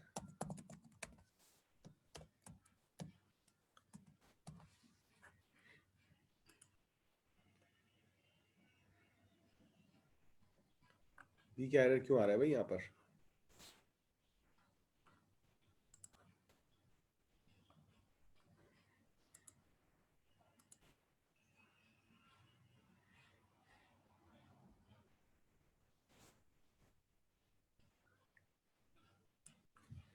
LSC में शायद मैं गलत लिख रहा हूँ, ऐसे लिखते हैं। हाँ भाई ऐसे लिखेंगे, सही है। और अब मुझे यहाँ पर लगाना है कॉलन और मुझे लगाना है सी। एरर क्यों आ रहा है यहाँ पर? क्योंकि हमें यहाँ पर इसको अंदर वाली वैल्यूज को एक और अरे के अंदर लेना होगा। अभी भी एरर आ रहा है। हाँ भाई ऐसा क्यों एरर आ रहा है? ये इधर एक सेकंड ये सो रहे हैं सब भाई भी। आप लोग भी बताएं भाई एरर क्यों आ रहा है? सिंगल से मुझे मल्टीपल चाहिए ना ये सर, लिस्ट पास होगी ना, एक और ब्रैकेट्स आएंगे। हाँ लेकिन देखो मेरे पास ये सिंगल में जब चला रहा हूँ तो ये मुझे सही दिखा रहा है ना, ये मैं कहना चाहता हूँ। हाँ, तो दो पैरामीटर होते हैं तो फिर लिस्ट पास होती है, सिंगल इस तरह नहीं होता। ठीक है, अब मैं इसके अंदर LOC के अंदर मैं यहाँ पर दो पैरामीटर पास करूँ, सही है। अब एरर तो नहीं आएगा? नहीं आएगा, आ गया। कोमा आना है दरमियान में सर, कोमा कोमा कोमा। एक मिनट, कोमा आना है, चलो कोमा लगा देते हैं।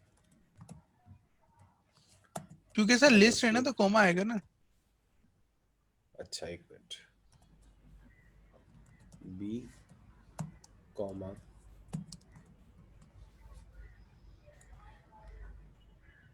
सही जनाब, मैंने बी और सी वाले जो है वो उठा लिया है। एनीवे, तो मैं बोल रहा था कि आप आपके पास इस तरह की चॉइसेस। अब मैंने क्या किया, इसमें से और भी जो है वो सब चीजें जो है ना मैंने यहाँ पर उठा उठा कर देख ली। आखिर में मैंने ये तक भी चला के देख लिया।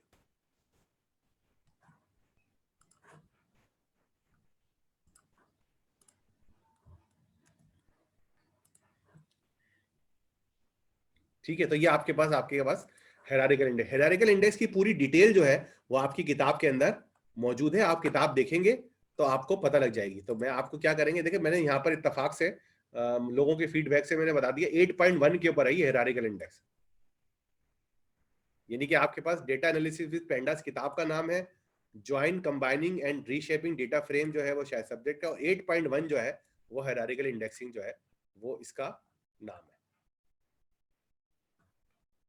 सही है।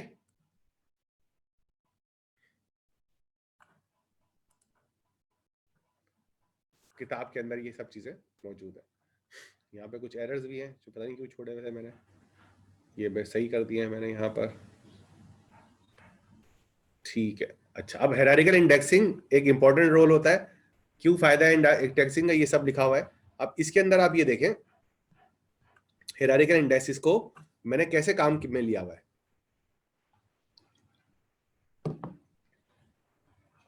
डेटा इस तरह था मेरा, इसको मैंने यूं कर दिया। डेटा तो मेरा इस तरह है ना भाई, दोबारा करके दिखाऊं। मेरे पास डेटा जो है वो ऐसे है, सही है। और इसको मैं जो हूं, इसकी सारी डिटेल के अगेन किताब में लिखी हुई है, मैं यूं कर रहा हूं।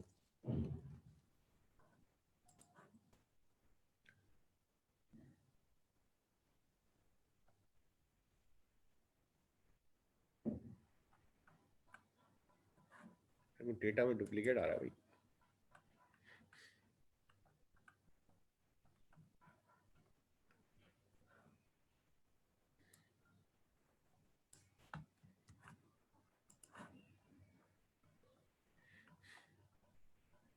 शायद हमने कोई चेंज मारी है यहाँ पर।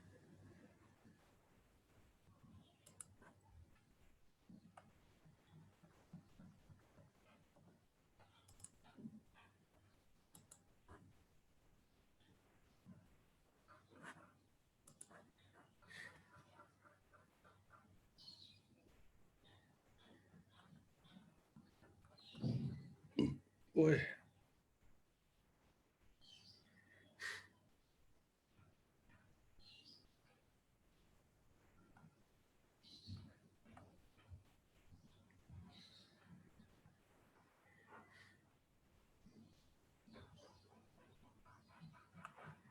कहाँ चला गया, कहाँ चला गया, कहाँ चला गया, क्यों एरर आ रहा है भाई। Index content duplicate entry can not be reshape. Index content duplicate entry 1 2 3 1 3 1। अच्छा इसमें आ रहा है ये 1 2 1 2 में, सही है। ये भी है 2 3 और ये 1। ए के अंदर गड़बड़ आ रहा है ना, ए बी सी डी, सही है। ठीक है, ये हायरार्किकल इंडेक्स के अंदर मैंने कोई एग्जांपल कराने के लिए ये मैं डी 1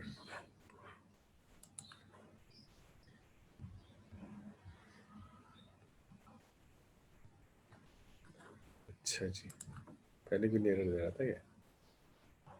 ए B B C C D D 1 2 3 4 5 6 7 8 9 1 2 3 4 5 6 7 8 9, ये तो सही है। और ये क्या 1 2 3 4 5 सर आपने 6 रैंडम जो 7 बनाए हैं 8 ना, 9। रैंडम जो बनाए हैं वो 10 हाँ आप हाँ, ऊपर दे रहे हैं। अच्छा सॉरी यार, वो 9 कर दें। ओके इसमें 9 कर देते हैं जी, सही है। ये यहाँ हो गया। और अब मैं इसको अनस्टैक कर रहा हूँ। तो ठीक है, अब आप देख सकते हैं कि मैंने जो डेटा यहाँ पर इस फॉर्मेट में था, इसमें फिर स्लाइसिंग भी चल जाएगी अब, वो जो पहले नहीं थी चल रही। हाँ स्लाइसिंग भी चलेगी, बिल्कुल सही कह रहे हैं आप। तो देखते हैं कि स्लाइसिंग चल रही है नहीं चल रही।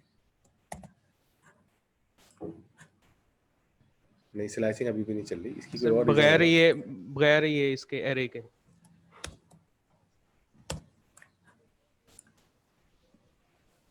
ठीक है, तो मुझे ये याद आ रहा है कि शायद मैंने कभी जो है इस जुपिटर नोटबुक को समझाने के लिए इसमें आखिरी में एक और ए और आखिरी में और डाल दिया था, और उसकी वजह से वो शेप सही खराब हो गया, तो वो नहीं आ रहा था।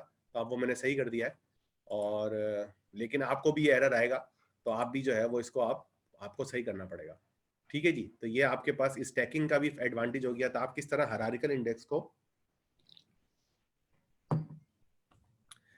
जो है वो कॉलम और रोज में कन्वर्ट कर सकते हो, और इसको आप उल्टा भी कर सकते हो, अनस्टैक करा, ठीक है, ये डेटा अनस्टैक से क्या होगा, रो कॉलम में आ जाएगा, और दोबारा आपने स्टैक कर दिया तो ये दोबारा उसमें आ जाएगा। यानी कि अगर मैं यहाँ पर ये जो यहाँ पर ये डीएफ है, डीएफ को नीचे जाता हूं मैं और कहता हूं कि भाई df2 बराबर है df डॉट स्टैक, तो देखें ये क्या चलता है। तो आप ये देख सकते हैं कि दोबारा ये स्टैक, तो स्टैक से क्या होगा, अगर आपका रो और कॉलम को आप हायरार्किकल इंडेक्स में कन्वर्ट कर देंगे, और अनस्टैक से हायरार्किकल इंडेक्स को रो और कॉलम में कन्वर्ट कर सकते हैं। कोई यहाँ पे मखसूस सवाल, या फिर आगे हम मूव ऑन हो जाए।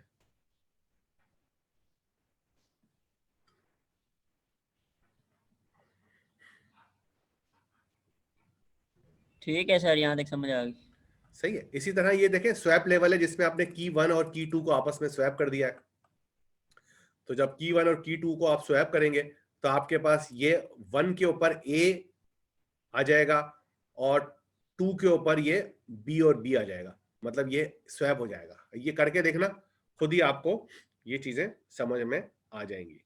ठीक है, इसी तरह अगर आपको सॉर्टिंग करनी है तो यहाँ पर सॉर्ट का फंक्शन है, स्वैप लेवल और सॉर्ट को आप साथ कर देंगे तो इसका क्या इंपैक्ट होगा, ये मैंने यहाँ पर लिखा हुआ भी है। यहाँ पर ये सब मैंने किताब में से छापे हुए, तो आप इनको जाकर किताब में सर्च करेंगे तो आपको यहाँ पर मिल जाएगा।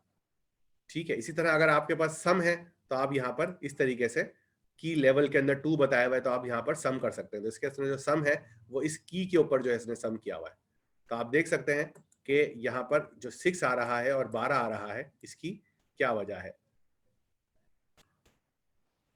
ठीक है, क्योंकि यहाँ पर देखें 2 जो है वो यहाँ पे 3 है ग्रीन के अंदर, और 2 जो है वो यहाँ पर 9 है। तो 9 और 3 कितने हो गए, 12 हो गए। तो ये 2 जो है इसके अंदर आपको ये 12 बता रहा है। 1 जो है वो ग्रीन के अंदर जो है वो 0 मरतबा, यहाँ पे 0 है और यहाँ पे 6 है, तो यहाँ पर 6 आ रहा है। ठीक है, रेड के अंदर यही वाली वैल्यू डिफरेंट है, और ग्रीन के अंदर भी ये वैल्यू डिफरेंट है। अब यहाँ पर रेड और ग्रीन के अंदर 2 चीजें हैं, एक ओहायो के अंदर, एक कोलोराडो के अंदर। तो ये कोलोराडो का जो ग्रीन है उसकी डेटा अलग है, और ओहायो का ग्रीन जो है यहाँ पर अलग है। तो ये असल में ये जो आप यहाँ पर हायरार्किकल इंडेक्स की बात कर रहे हैं, इसका मतलब ये हुआ कि मैं इस वक्त 2 डायमेंशनल एरे को हैंडल नहीं कर रहा, बल्कि 2 डायमेंशन से ज्यादा वाला डेटा को हैंडल कर रहा हूं। एक तरह से मैं इस वक्त यहाँ पर 3 डायमेंशनल डेटा को एक्सेस कर रहा हूं। असद जो मैसेज था ना वो मजे का ही था, व्हाट्सएप वाला। कोई अच्छा धांसू से निकालो यार, कोई डिटेल के अंदर कि attention student, as you are all know that we have discussed and complete our chapter 7, 8 and also with 6, 7 and we are going to start deep learning from next week. Please revise all content and practice all code from the book and ठीक है, and everyone should practice all code and book, and also practice the notebook shared with you. If you have any problem, please discuss please on the Slack. If you need to seek attention of our teaching team, please mention. And if you really need to discuss anything with the teacher, please DM me. Do not ask the question that can be answered on a channel. For example, where we will find GitHub link of the Jupyter notebook. Asad है, best of luck और good wishes ये आखिरी में ऐसे डाल देना ताकि बच्चे खुश हो जाए। सही है? ठीक है सर।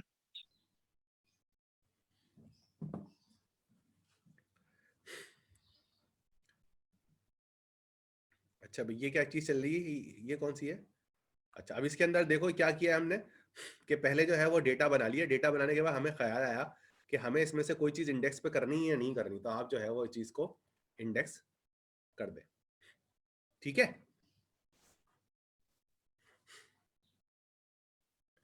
भाई, सब लोग अटेंटिव हैं या सो गए सब लोग? सब लोग अपने अपने हैंड रेस करें जरा, मैं देखूं कितने लोग जो हैं वो अवेलेबल हैं, कितने लोग जा चुके हैं, फिर मैं आप लोगों को एक जबरदस्त चीज दिखाऊंगा।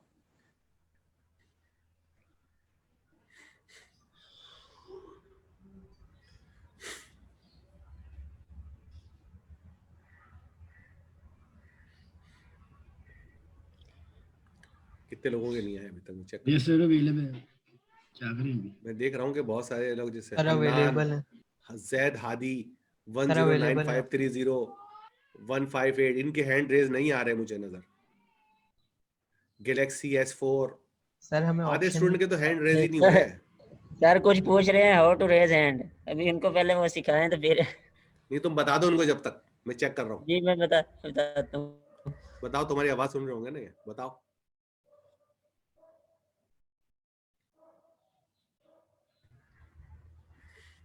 भाई जब आपकी स्क्रीन सामने शो हो रही होती है तो उसमें नीचे पार्टिसिपेंट्स में जाएंगे ना तो आपका शो होता है रेज हैंड का ऑप्शन। पार्टिसिपेंट पे क्लिक करें, आपका नीचे इनवाइट, म्यूट मी और रेज हैंड और लोअर हैंड ये ऑप्शन होता है, उस पर क्लिक करके रेज हैंड कर सकते हैं अगर आप लैपटॉप या कंप्यूटर पे हैं। कि मैं लैपटॉप पे ले रहा हूँ।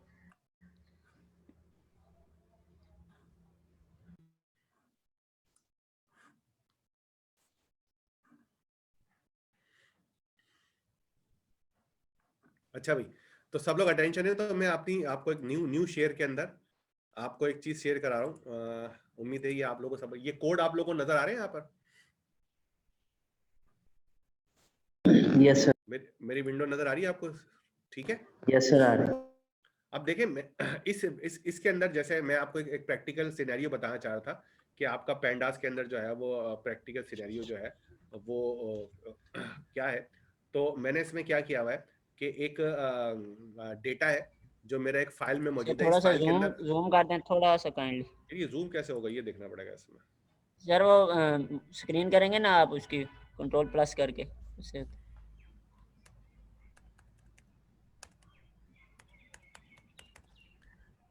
मैं इसको किसी और विंडो में शेयर कर देता हूँ आपको, ठीक है, इसी के ऊपर। Kindly, thank you. बड़ा बल्कि जुपिटर नोटबुक के अंदर ही शेयर कर देता हूँ ताकि समझने में आसानी हो ना। आप सर समझा दें यहीं पे, वो उधर से स्टैंडर्ड व्यू कर लिया मैंने तो वो शुरू हो गया जूम खुद ही। नहीं मैं इसमें हो गया। अच्छा ये स्टैंडर्ड व्यू हो गया ना आप लोगों के पास, समझ लेंगे ना आप लोग। Control plus is equal to नहीं हो रहा इससे। ठीक है, इसके अंदर जो है ना जूम की सेटिंग जो है शायद यहाँ पर है, सेटिंग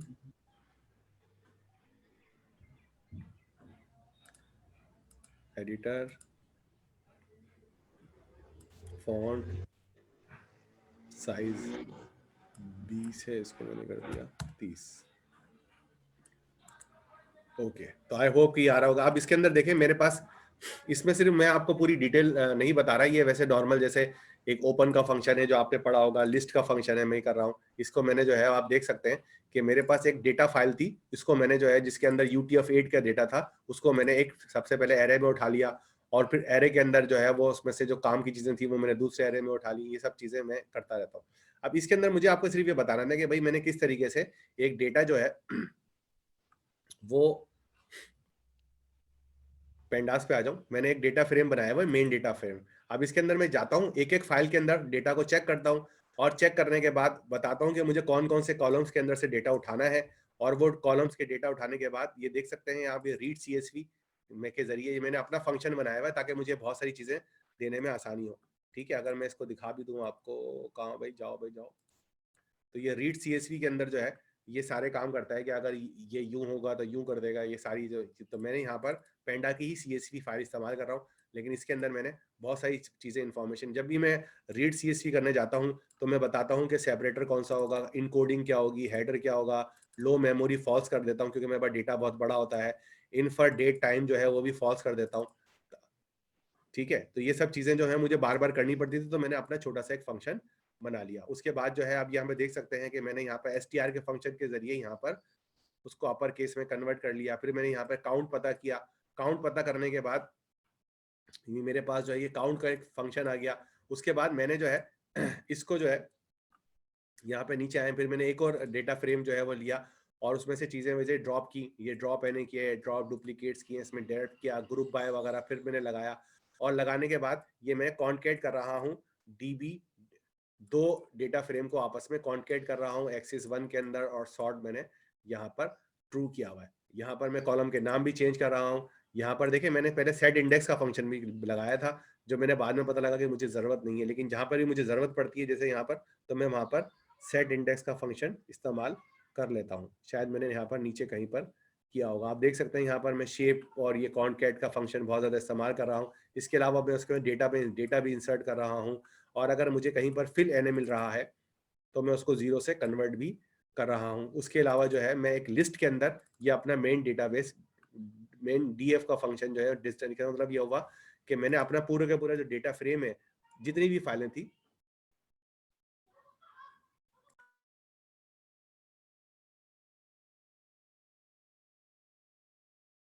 अच्छा तो मैंने क्या कर रहा हूँ कि जितने भी डेटा फ्रेम है एक एक फाइल से मैं डेटा फ्रेम उठाता हूँ और अपनी मेन लिस्ट में जाकर डाल देता हूँ, और बाद में जो है वो मैं यहाँ पर आप देख सकते हैं कि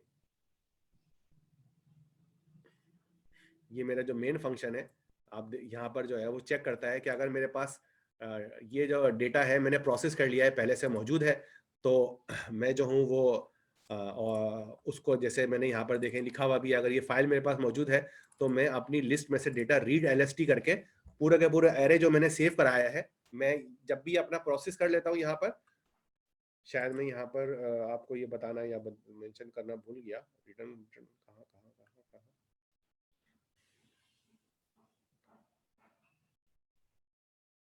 अच्छा आगे करता हूँ शायद मैं, हाँ, तो मैं जो है ना रीड लिस्ट करके पूरा का पूरा डेटा जो है अपने वेरिएबल में से उठा लेता हूँ, और अगर नहीं होता तो फिर मैं अपना प्रोसेस चलाता हूँ, डेटा मेरे पास लिस्ट में आ जाता है, और उस लिस्ट को मैं सेव लिस्ट के जरिए डेटा सेव कर लेता हूँ। सेव लिस्ट जो है वो मेरा बनाया हुआ फंक्शन है। इसके अंदर क्या हो रहा है, इसके अंदर सिर्फ ये हो रहा है कि मैं एक फाइल ओपन करता हूँ जो मुझे नाम देता जा रहा है, और मैं pickle.dump की एक लाइब्रेरी है जिसके जरिए मैं जो हूँ अपना कोई भी अरे, कोई भी मेमोरी ऑब्जेक्ट पाइथन का वो फाइल में सेव कर सकता हूँ। तो मैं उसको बताता हूँ कि भाई ये मेरी लिस्ट है और ये मेरा फाइल का ऑब्जेक्ट है, इसको जाकर आप सेव कर दो, तो ये जो है मेरा डेटा यहाँ पर सेव कर देता है। उसके बाद फिर मैं यहाँ पर आप देख सकते हैं आई एम कॉन्केटिंग फर्दर, और इसके अंदर आप यहाँ पर ये भी देख सकते हैं कि मैं किस तरीके से कॉलम के नाम चेंज कर रहा हूँ, इंडेक्स को रीसेट कर रहा हूँ।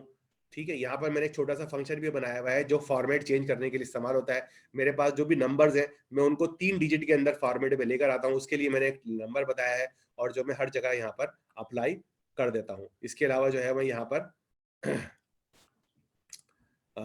पर आइटम API इस तरह की सब चीज़ें जो है मैंने यहाँ पर बहुत सारी जो कैलकुलेशंस वगैरह जो है मैं यहाँ पर देख सकते हैं, यहाँ मैं कर रहा हूँ। यहाँ पर देखें मैंने 2 कॉलम को आपस में डिवाइड किया और डिवाइड करने के बाद जो है उसको मैंने राउंड करा दिया 2 डिजिट से।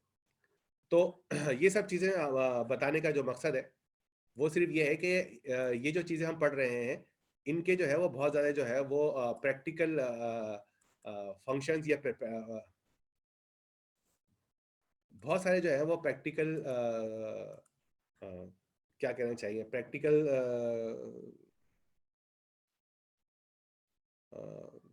रिक्वायरमेंट या प्रैक्टिकल नीड है जो आप लोग जो है कर सकते हैं। हाँ, प्रैक्टिकल इम्प्लीमेंटेशंस है जो आपको करनी है। तो आप ये आपको उस वक्त जब अचानक जब आप प्रैक्टिकल इंप्लीमेंटेशन कर रहे होंगे तब आपको याद आएगा कि आप यार ये कैसे करेंगे, वो कैसे करेंगे। तो उसके लिए सबसे आसान तरीका यही होता है कि आप प्रैक्टिस अच्छे से करते रहें, इंटरनेट पे जाकर सर्च करें और देखें यार कौन सी चीज़ कैसे हो रही है। कम से कम इस किताब को पढ़ लें तो बहुत सारी चीज़ें आपको समझ में आ जाएंगी कि जी आपको जो है वो इंडेक्स सेट करना भूल गए तो बाद में कैसे इंडेक्स करेंगे। और इंडेक्स सेट करना जैसे हमने लास्ट वीक भी किया था वो बड़ा इंपॉर्टेंट है, क्योंकि जब आप दो पाइंडास के डेटा फ्रेम को आपस में मैच करते हैं तो इंडेक्स की बेस के ऊपर होगा। ये वाली बात याद है आप लोगों को? यस सर, याद है। याद है ना? जब आप कॉन्केट करते हैं इसका मतलब ये हुआ कि अगर मेरे पास यहाँ पर इंडेक्स जो है वो 0 होगी, दूसरे वाले में भी 0 होगी, तभी वो 0 to 0 मैच करेगा, वरना वो मैच नहीं करेगा और वो दो अलग अलग लाइनें होंगी। तो इसका मतलब ये हुआ, आप जैसे यहाँ पर हम ये डिस्कस भी कर रहे हैं combining and merging data set के अंदर, कि आपने जो है वो दो को कैसे सेट करना है। तो देखिए यहाँ पर मर्ज किया एक है, हमने वहाँ पे कॉन्केट पढ़ा था, हम यहाँ पे कॉन्केट भी पढ़ेंगे। मर्ज के अंदर जो है वो हम इसके अंदर ये मेरे पास एक डेटा फ्रेम है df1 और df2, इनको मैंने यहाँ पर मर्ज कर दिया। और कौन सी चीज पे किया है? की के ऊपर किया है। की हमारे पास क्या है? एक कॉलम है, ठीक है। तो ये वाले कोड भी आप चला के देख सकते हैं। मैं आपकी थोड़ा सा आपको सपोर्ट करने के लिए जो है ये चला के भी दिखा देता हूँ ताकि आपको समझ में आ जाए। चलाने का तरीका मैंने आपको बताया ना कि आप क्या करेंगे कि अगर कोड में ज्यादा चीजें लिखी हुई हैं तो उसको आप हटा दें यहाँ से। अब आप सिर्फ यहीं पे चीज चेक करें। अब आप देखें कि यार मैंने जो है वो ये मेरा डेटा फ्रेम, अगर आपको लग रहा है कि यार किसी चीज को प्रिंट करना है तो प्रिंट करा लें। जैसे आपने कहा डिस्प्ले df1 और आपने कहा डिस्प्ले df2, दोनों चीजें भी प्रिंट करा ली आपने ताकि हर चीज आपको क्लियर हो जाए। अब आपने क्या किया, देखें ये आपके पास डेटा 1 है, इसी ये की नहीं है, ये भी कॉलम है, ये भी कॉलम है, ये भी कॉलम है और ये भी कॉलम है और ये सब रोज है। मैंने इनको कहा कि भाई इनको मर्ज कर दो, किस कॉलम के ऊपर करना है ये कॉलम मैंने मुझे बता दो। मैंने कहा की के ऊपर कर दो, तो आप देख सकते हैं कि इसने यहाँ पर मर्ज करना शुरू कर दिया। यहाँ पे कितने कॉलम थे? 6 थे और यहाँ पे कितने थे? 5 आ गए। अब छठा क्यों गायब हो गया? इसने क्या किया, 0 को 0 से मैच कर दिया। हाँ, यहाँ पे देखो बी वाले मैच कर लिए क्योंकि यहाँ बी मौजूद था, ए वाला मैच कर लेगा, ए मौजूद है, सी वाला उड़ा देगा क्योंकि यहाँ पे सी नहीं है, क्योंकि यहाँ पे सी नहीं है इसलिए सी वाला जो है वो इसको यहाँ से हटा देगा। ए वाला जो है वो दिखा देगा और डी वाला जो है वो भी उसने यहाँ से उड़ा दिया। तो इसमें देखो ए और बी वाले मैच हो गए। तो यहाँ पर आप देखें मैंने यहाँ पर एज अ कॉलम को मैचिंग के लिए इस्तेमाल कर लिया। अब मैं थोड़ा सा और नीचे जाता हूँ, बाकी कोड, ये वाले कोड समझ में आ गए मुझे, मैंने ये वाले कोड चला के देखे। अब मैंने देखा ये मेरा डेटा फ्रेम है और मैं इसको वही करूंगा इसको समझने के लिए।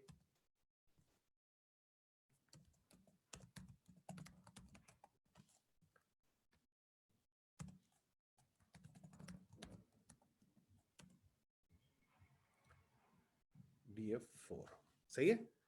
अब मैंने यहाँ पर इसको प्रिंट कराया। अब देखें ये मेरा एल की है, एल की का मतलब है लेफ्ट की, ठीक है, और ये राइट की है। ये चीजें, ये वही वाला काम है जो पहले हो रहा है, सिर्फ ये मैंने यहाँ पे ये बतलाया है कि अगर आपके पास एक ऐसा सिनेरियो हो जिसमें डेटा फ्रेम के अंदर कॉलम के नाम डिफरेंट हो तो आप कैसे करेंगे। तो आप देखें यहाँ पर मेरे पास क्या था, यहाँ पे मैंने ऑन लगाया था क्योंकि दोनों में कॉलम के नाम एक ही थे। यहाँ पे कॉलम के नाम अलग अलग है तो मैं क्या करूंगा, ये वाली चीज लिखूंगा, लेफ्ट के ऊपर क्या है और राइट के ऊपर क्या है। अगर कॉलम के नाम है तो उसके लिए भी मेरे पास आर्गुमेंट्स मौजूद है। तो इस वाले कोड में और इस वाले कोड में फर्क नहीं है कोई भी। ये वाला कोड का मतलब है कि आपके कॉलम के नाम अलग हैं और ये वाले का मतलब है कि कॉलम का नाम दोनों में एक ही है। तो दोनों सिनेरियो के अंदर आपके पास ये वाली चीजें आ जाएंगी। ठीक है जनाब। अब इसी तरह इसके अंदर देखें, यहां पर हम मर्ज कर रहे हैं लेफ्ट 1 और राइट 1 को, और साथ साथ हम राइट इंडेक्स जो है वो ट्रू कर रहे हैं। ये भी राइट इंडेक्स ट्रू है। हाउ कैसे करेंगे, आउटर, ये सारी कहानियां इसमें लिखी हुई है। तो आप इनको चलाते रहेंगे और आपके पास रिजल्ट आना शुरू हो जाएगा। अब इसके अंदर जैसे यहाँ पर देखें, ये सारी की सारी चीजें जो है मैंने कॉपी की हुई है। इस चीज से आप समझ लें कि ये सब चीज जो है मैंने ये किताब से उठाई है, ये जो 81 से उठाई है मैंने, ये 83 से। तो आप किताब में इसी चैप्टर में जाकर आप वो ढूंढेंगे यहाँ पर, तो आपको पास वो 81 जो है वो आपके पास आ जाएगा। ये देखें 17 18 चल रहा है ना।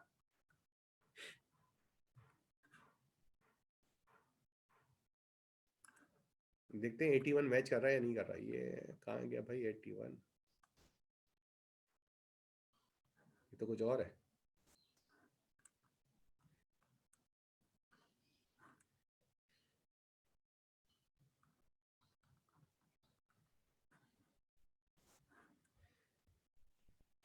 अच्छा यहाँ पे देखिए ये तो खैर पीडी सीरीज में से, तो ये कहीं ना कहीं होगा, ढूंढ लीजिएगा आप। यहाँ पर नहीं है तो कहीं और होगा। सही है। तो बताने का मकसद है कि ये सब जगह जो है, ये आप सब ये कोड जो है ये आप चलाकर देख सकते हैं। In this case there is overlap in this as you can see. तो ये सब सारे कोड हैं जो मैंने यहाँ पर अभी मार्क किए हुए हैं, लेकिन आप चलाकर इसको देख सकते हैं। इसमें से कुछ गलत भी होंगे, कुछ सही भी होंगे। इनको आप चला कर देखेंगे तो ये आपको सब चीजें नजर आ जाएगी। आप देखिए इसके अंदर यहाँ पर ये 2 कॉलम है और इनको मैच किया गया है इग्नोर इंडेक्स ट्रू करके। आप फॉल्स करके भी चेक करें, सॉर्ट ट्रू किया हुआ है, सॉर्ट फॉल्स चेक करेंगे, 4 कॉम्बिनेशन जो है वो आपके पास बन जाएंगे और आपके पास डेटा जो है वो डिफरेंट तरीकों से मर्ज होना शुरू हो जाएगा। इसी तरह देखें यहाँ पर ये एक मैक्रो डेटा है CSV के हिसाब से। इसके अंदर जो है मैंने क्या किया है pd.period index। अब ये आपको देखना पड़ेगा कि यार ये pd.period index क्या है। तो इसके लिए मैंने इसमें से प्लॉटिंग जो है वो आपने हटा दी है शायद। मैं इसमें से चेक करता हूँ कि ये कहाँ पे मैंने उठाया था, ये कहीं से उठाया, pivoting long to wide format. अब मैं ये चेक करता हूँ कि क्या मेरे पास ये पिविटिंग वाला ऑप्शन अवेलेबल है या नहीं है। आप लोग भी सर्च करें, आपके पास पिविटिंग का ऑप्शन है कोई।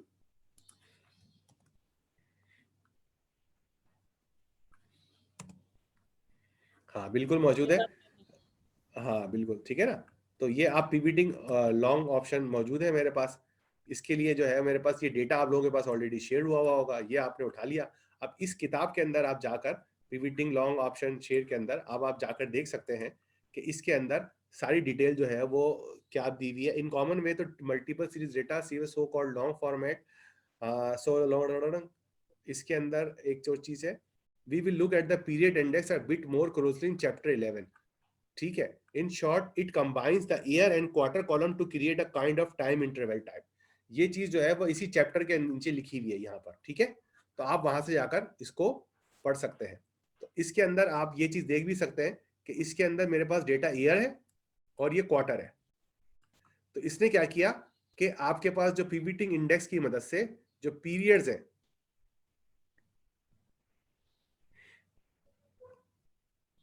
ठीक है, एक मैंने पीरियड्स का जो कॉलम है इसके अंदर मैंने क्या किया, डेटा क्वार्टर और नाम इसका रख दिया मैंने डेट। अब यहाँ पे जब मैंने डेट लिखा तो आप देख सकते हैं कि यहाँ पर क्या आ रहा है 1959 और 03, इन दोनों को उसने क्या किया मर्ज कर दिया।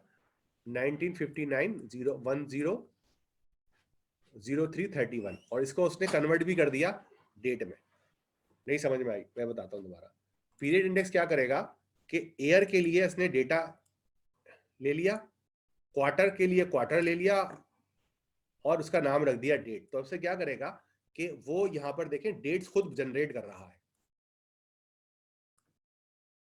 आपने उसको डेटा दिया और इस डेटा की मदद से उसने डेट इंडेक्स जनरेट कर दी और इसको उसने नाम दिया पीरियड इंडेक्स का। तो ये काम जो है वो कर रहा है यहाँ पर। ठीक है। इसकी डिटेल जो है वो किताब में लिखी हुई है और आपके पास ये चांस है कि आप जो है वो डेटा को जैसे मिसाल के तौर पर an inverse operation to pivot the data frame is pandas melt. ठीक है। ये मैंने वही किताब में से छापा है। तो पेंडास मेल्ट का जो फंक्शन है वो क्या कर रहा है आपके पास, ये आपके पास डेटा था की ABC। ठीक है। और इसके अंदर मैंने जो है वो मेल्ट कर दिया बेस्ड ऑन द की। तो आप देख सकते हैं इसके अंदर ये डेटा इस तरह आ गया, यानी कि आपके पास जो डेटा था यानी ए आ गया, ये ए है, उसके बाद बी आ गया और उसके बाद सी आ गया। ये वही स्टैकिंग और अनस्टैकिंग वाली कहानी है। सही जी। यहां तक कोई सवाल पूछना है तो आप पूछ सकते हैं। आपको समझ में नहीं आ रहा है पिविटिंग क्या है तो आप इंटरनेट के ऊपर जाकर सर्च करेंगे पिविट क्या होता है, पिविट, और उसको पूछे भाई डिफाइन करो। लोगों ने आजकल कंपनियों के नाम जो है वो उर्दू इंग्लिश वर्ड पे ढूंढने में बंदा बन चला जाता है। ठीक है। अ सर्टेन पॉइंट पिन और शिफ्ट और shaft on which a mechanism turn oscillates, ठीक है। तो यहां पर ये बता रहे हैं कि अगर आपको आपका डेटा जो है वो चेंज करना हो, टर्न करना हो, देखें यहां पर डेटा जो है वो एक अलग कंडीशन में है और यहां पर एक अलग कंडीशन में है। तो इसको हम कहें, इस काम को जो डेटा के अंदर चेंज लेकर आ रहे हैं, डेटा के फॉर्मेट में चेंज है, डेटा की वैल्यू में चेंज नहीं है, डेटा के फॉर्मेट में जो चेंज लेकर आ रहे हैं उसको हम कहेंगे पिवटिंग। तो यहां तक कोई सवाल कर रहे हैं तो पूछे आप। ठीक है, आप लोगों के पास ये जो जुपिटर नोटबुक है वो होनी चाहिए, सब कुछ होना चाहिए, पिंग मिंग पिंग, ठीक है। बाकी तो फिर यही है, प्रैक्टिस से ही पता चलेगा। प्रैक्टिस करनी है आपको। तो मैं आपको सजेस्ट करूंगा कि क्लास हो सकता है अगले 10 मिनट में खत्म हो जाए, लेकिन आप लोग यहीं बैठे रहें, अपना लैपटॉप छोड़ के मत जाए। अगर किताब है तो किताब खोलें, सेलफोन पे खोल लें और प्रैक्टिस करते रहें। सर भूख लग रही है। जी सर, भूख लग रही है तो खाना भी खा लें, लेकिन लैपटॉप छोड़ के नहीं जाना आपको। खाना यही मंगा लो, केक रस जो है ना अम्मी से ही मंगा लो। मैंने भी खाना अभी यहीं पे खाया आपके साथ, सही है। लैपटॉप छोड़ के नहीं जाना है, कीबोर्ड छोड़ के नहीं जाना, ठीक है। और आपको लाजमी तौर पर जो है वो यहीं पे रहना है, सही है। जी सर, बिल्कुल ठीक है। Yes sir. अच्छा, तो मैंने स्क्रीन स्टॉप कर दी है। आपको अगर किसी को सवाल है तो आप सवाल कर सकते हैं, और अगर नहीं है तो वो छुट्टी करके जा सकते हैं। अच्छा सर, एक क्वेश्चन था मेरा। सर ये मैं बेसिक शुरू की क्लासें मिस हो गई थी, तो स्लैक पे मैंने अकाउंट बनाना है, तो उसका तरीकेकार पता चल सकता है? यार ये आप पोर्टल पे जाएंगे ना तो वो आपको पास वहां पर असल में इनवाइट्स आएंगी मेरे ख्याल से। कोई बताएगा कि आप लोग सिलेक्ट के पर पहली मर्तबा कैसे ज्वाइन हुए थे? जैसे आप व्हाट्सएप पे लिंक के थ्रू क्लिक करते हैं ना, किसी भी ग्रुप में ज्वाइन हो जाते हैं, इसी तरह सिलेक्ट का लिंक है आपके पोर्टल पे, आप उसको क्लिक करें, आप ज्वाइन हो जाएंगे। चलिए मैं चेक करता हूँ इस चीज को। ठीक है। अच्छा सर, मैंने आपसे ये एक सवाल पूछना था कि जो पोर्टल पे वीडियोस हैं उसमें पांडास की वीडियो जो कोड के साथ, एक्सरसाइज के साथ नहीं है, आप वो अवेलेबल होंगी? आप एक्सरसाइज मतलब समझा नहीं मैं। सर जैसे वो पाइथन की है 1 by 1 कोड करके बता रहे, इस टाइप की मैं पूछना चाहता। बिल्कुल, इसकी हम अभी आप लोगों को असाइनमेंट शेयर करेंगे ना, असल में अभी वो रोकी हुई थी, तो अब आप ये खत्म हो गया तो आपको असाइनमेंट शेयर कर देंगे, तो उसमें ये वाली चीज भी हो जाएगी, ठीक है। ठीक है, थैंक यू। एक दो दिन में आने वाली है। ओके जी सर। सर ओके, आप व्हाट्सएप ग्रुप का जिक्र कर रहे थे, जो लड़के ने आपको मैसेज किया था, उसमें ये इस क्लास वाले भी ऐड हैं या कोई पहले के आपके वो यार स्टूडेंट्स वो ग्रुप हैं? में नहीं है, वो व्हाट्सएप ग्रुप नहीं है। मैंने कुछ लोगों को अपना नंबर शेयर किया हुआ, शायद पिछली क्लास में किया था, तो वो इंडिविजुअल बंदे ने शेयर किया था मुझसे। सही सही, वही मैं कह रहा था। मैं आपने तो कहा था कि पिछली तरह स्लैक पे मुझे मैं फॉलो करूंगा, आप मुझे वहाँ पे मतलब वो हेल्प ले सकते हैं, तो मैं इसलिए पूछ रहा था। हाँ, मैं मोस्टली जो है वो कोशिश करता हूँ कि आप लोग सिलेक्ट के ऊपर जो है वही हो, लेकिन फिर भी अगर आप सर अगर आप बना दें, ऐड हो जाएं सर, असद साहब भी और आप भी, तो ज़रा अच्छा हो जाएगा। सर इसके ये है कि ऊपर बात तो आपने समझा दी है। व्हाट्सएप ग्रुप पे एक बना लें अपने, मतलब इस बैच में जो हमारा यार इस मैं टाइम। असल में व्हाट्सएप ग्रुप पे इतना होता नहीं हूँ। जी जी ठीक। ठीक है ना, तो मैंने आप लोगों को अपना नंबर मेरे ख्याल से शेयर भी किया हुआ है, तो अगर आप लोगों को सर अगर काइंडली आप मतलब इनबॉक्स में मेरा सेंड कर सकते हैं, तो मैंने पहले नहीं देखा। क्या चीज़? अपना नंबर, व्हाट्सएप नंबर, अगर कोई मेरा ऐसा नंबर मसला हो। लिख लो, 0300 एक मिनट सर, 0300 जी 896 896 00 00 38। 38। Thank you very much sir.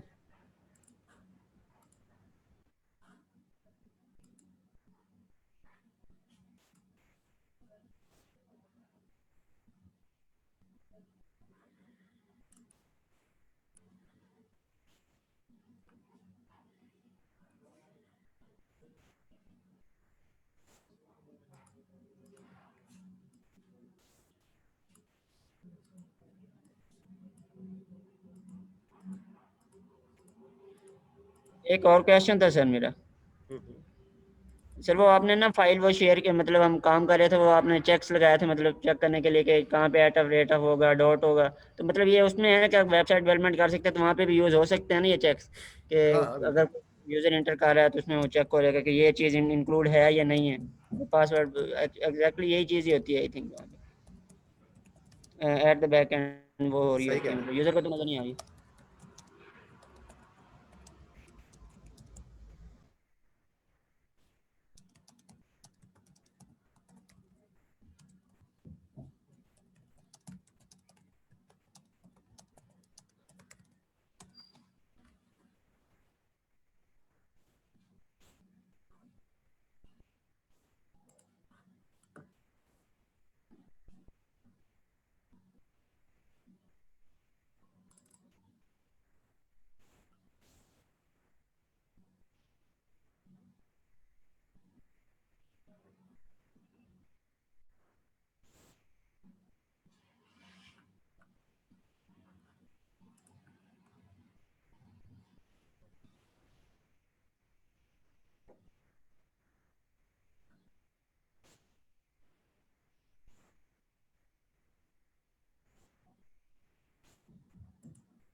Sir हम लीव कर दें?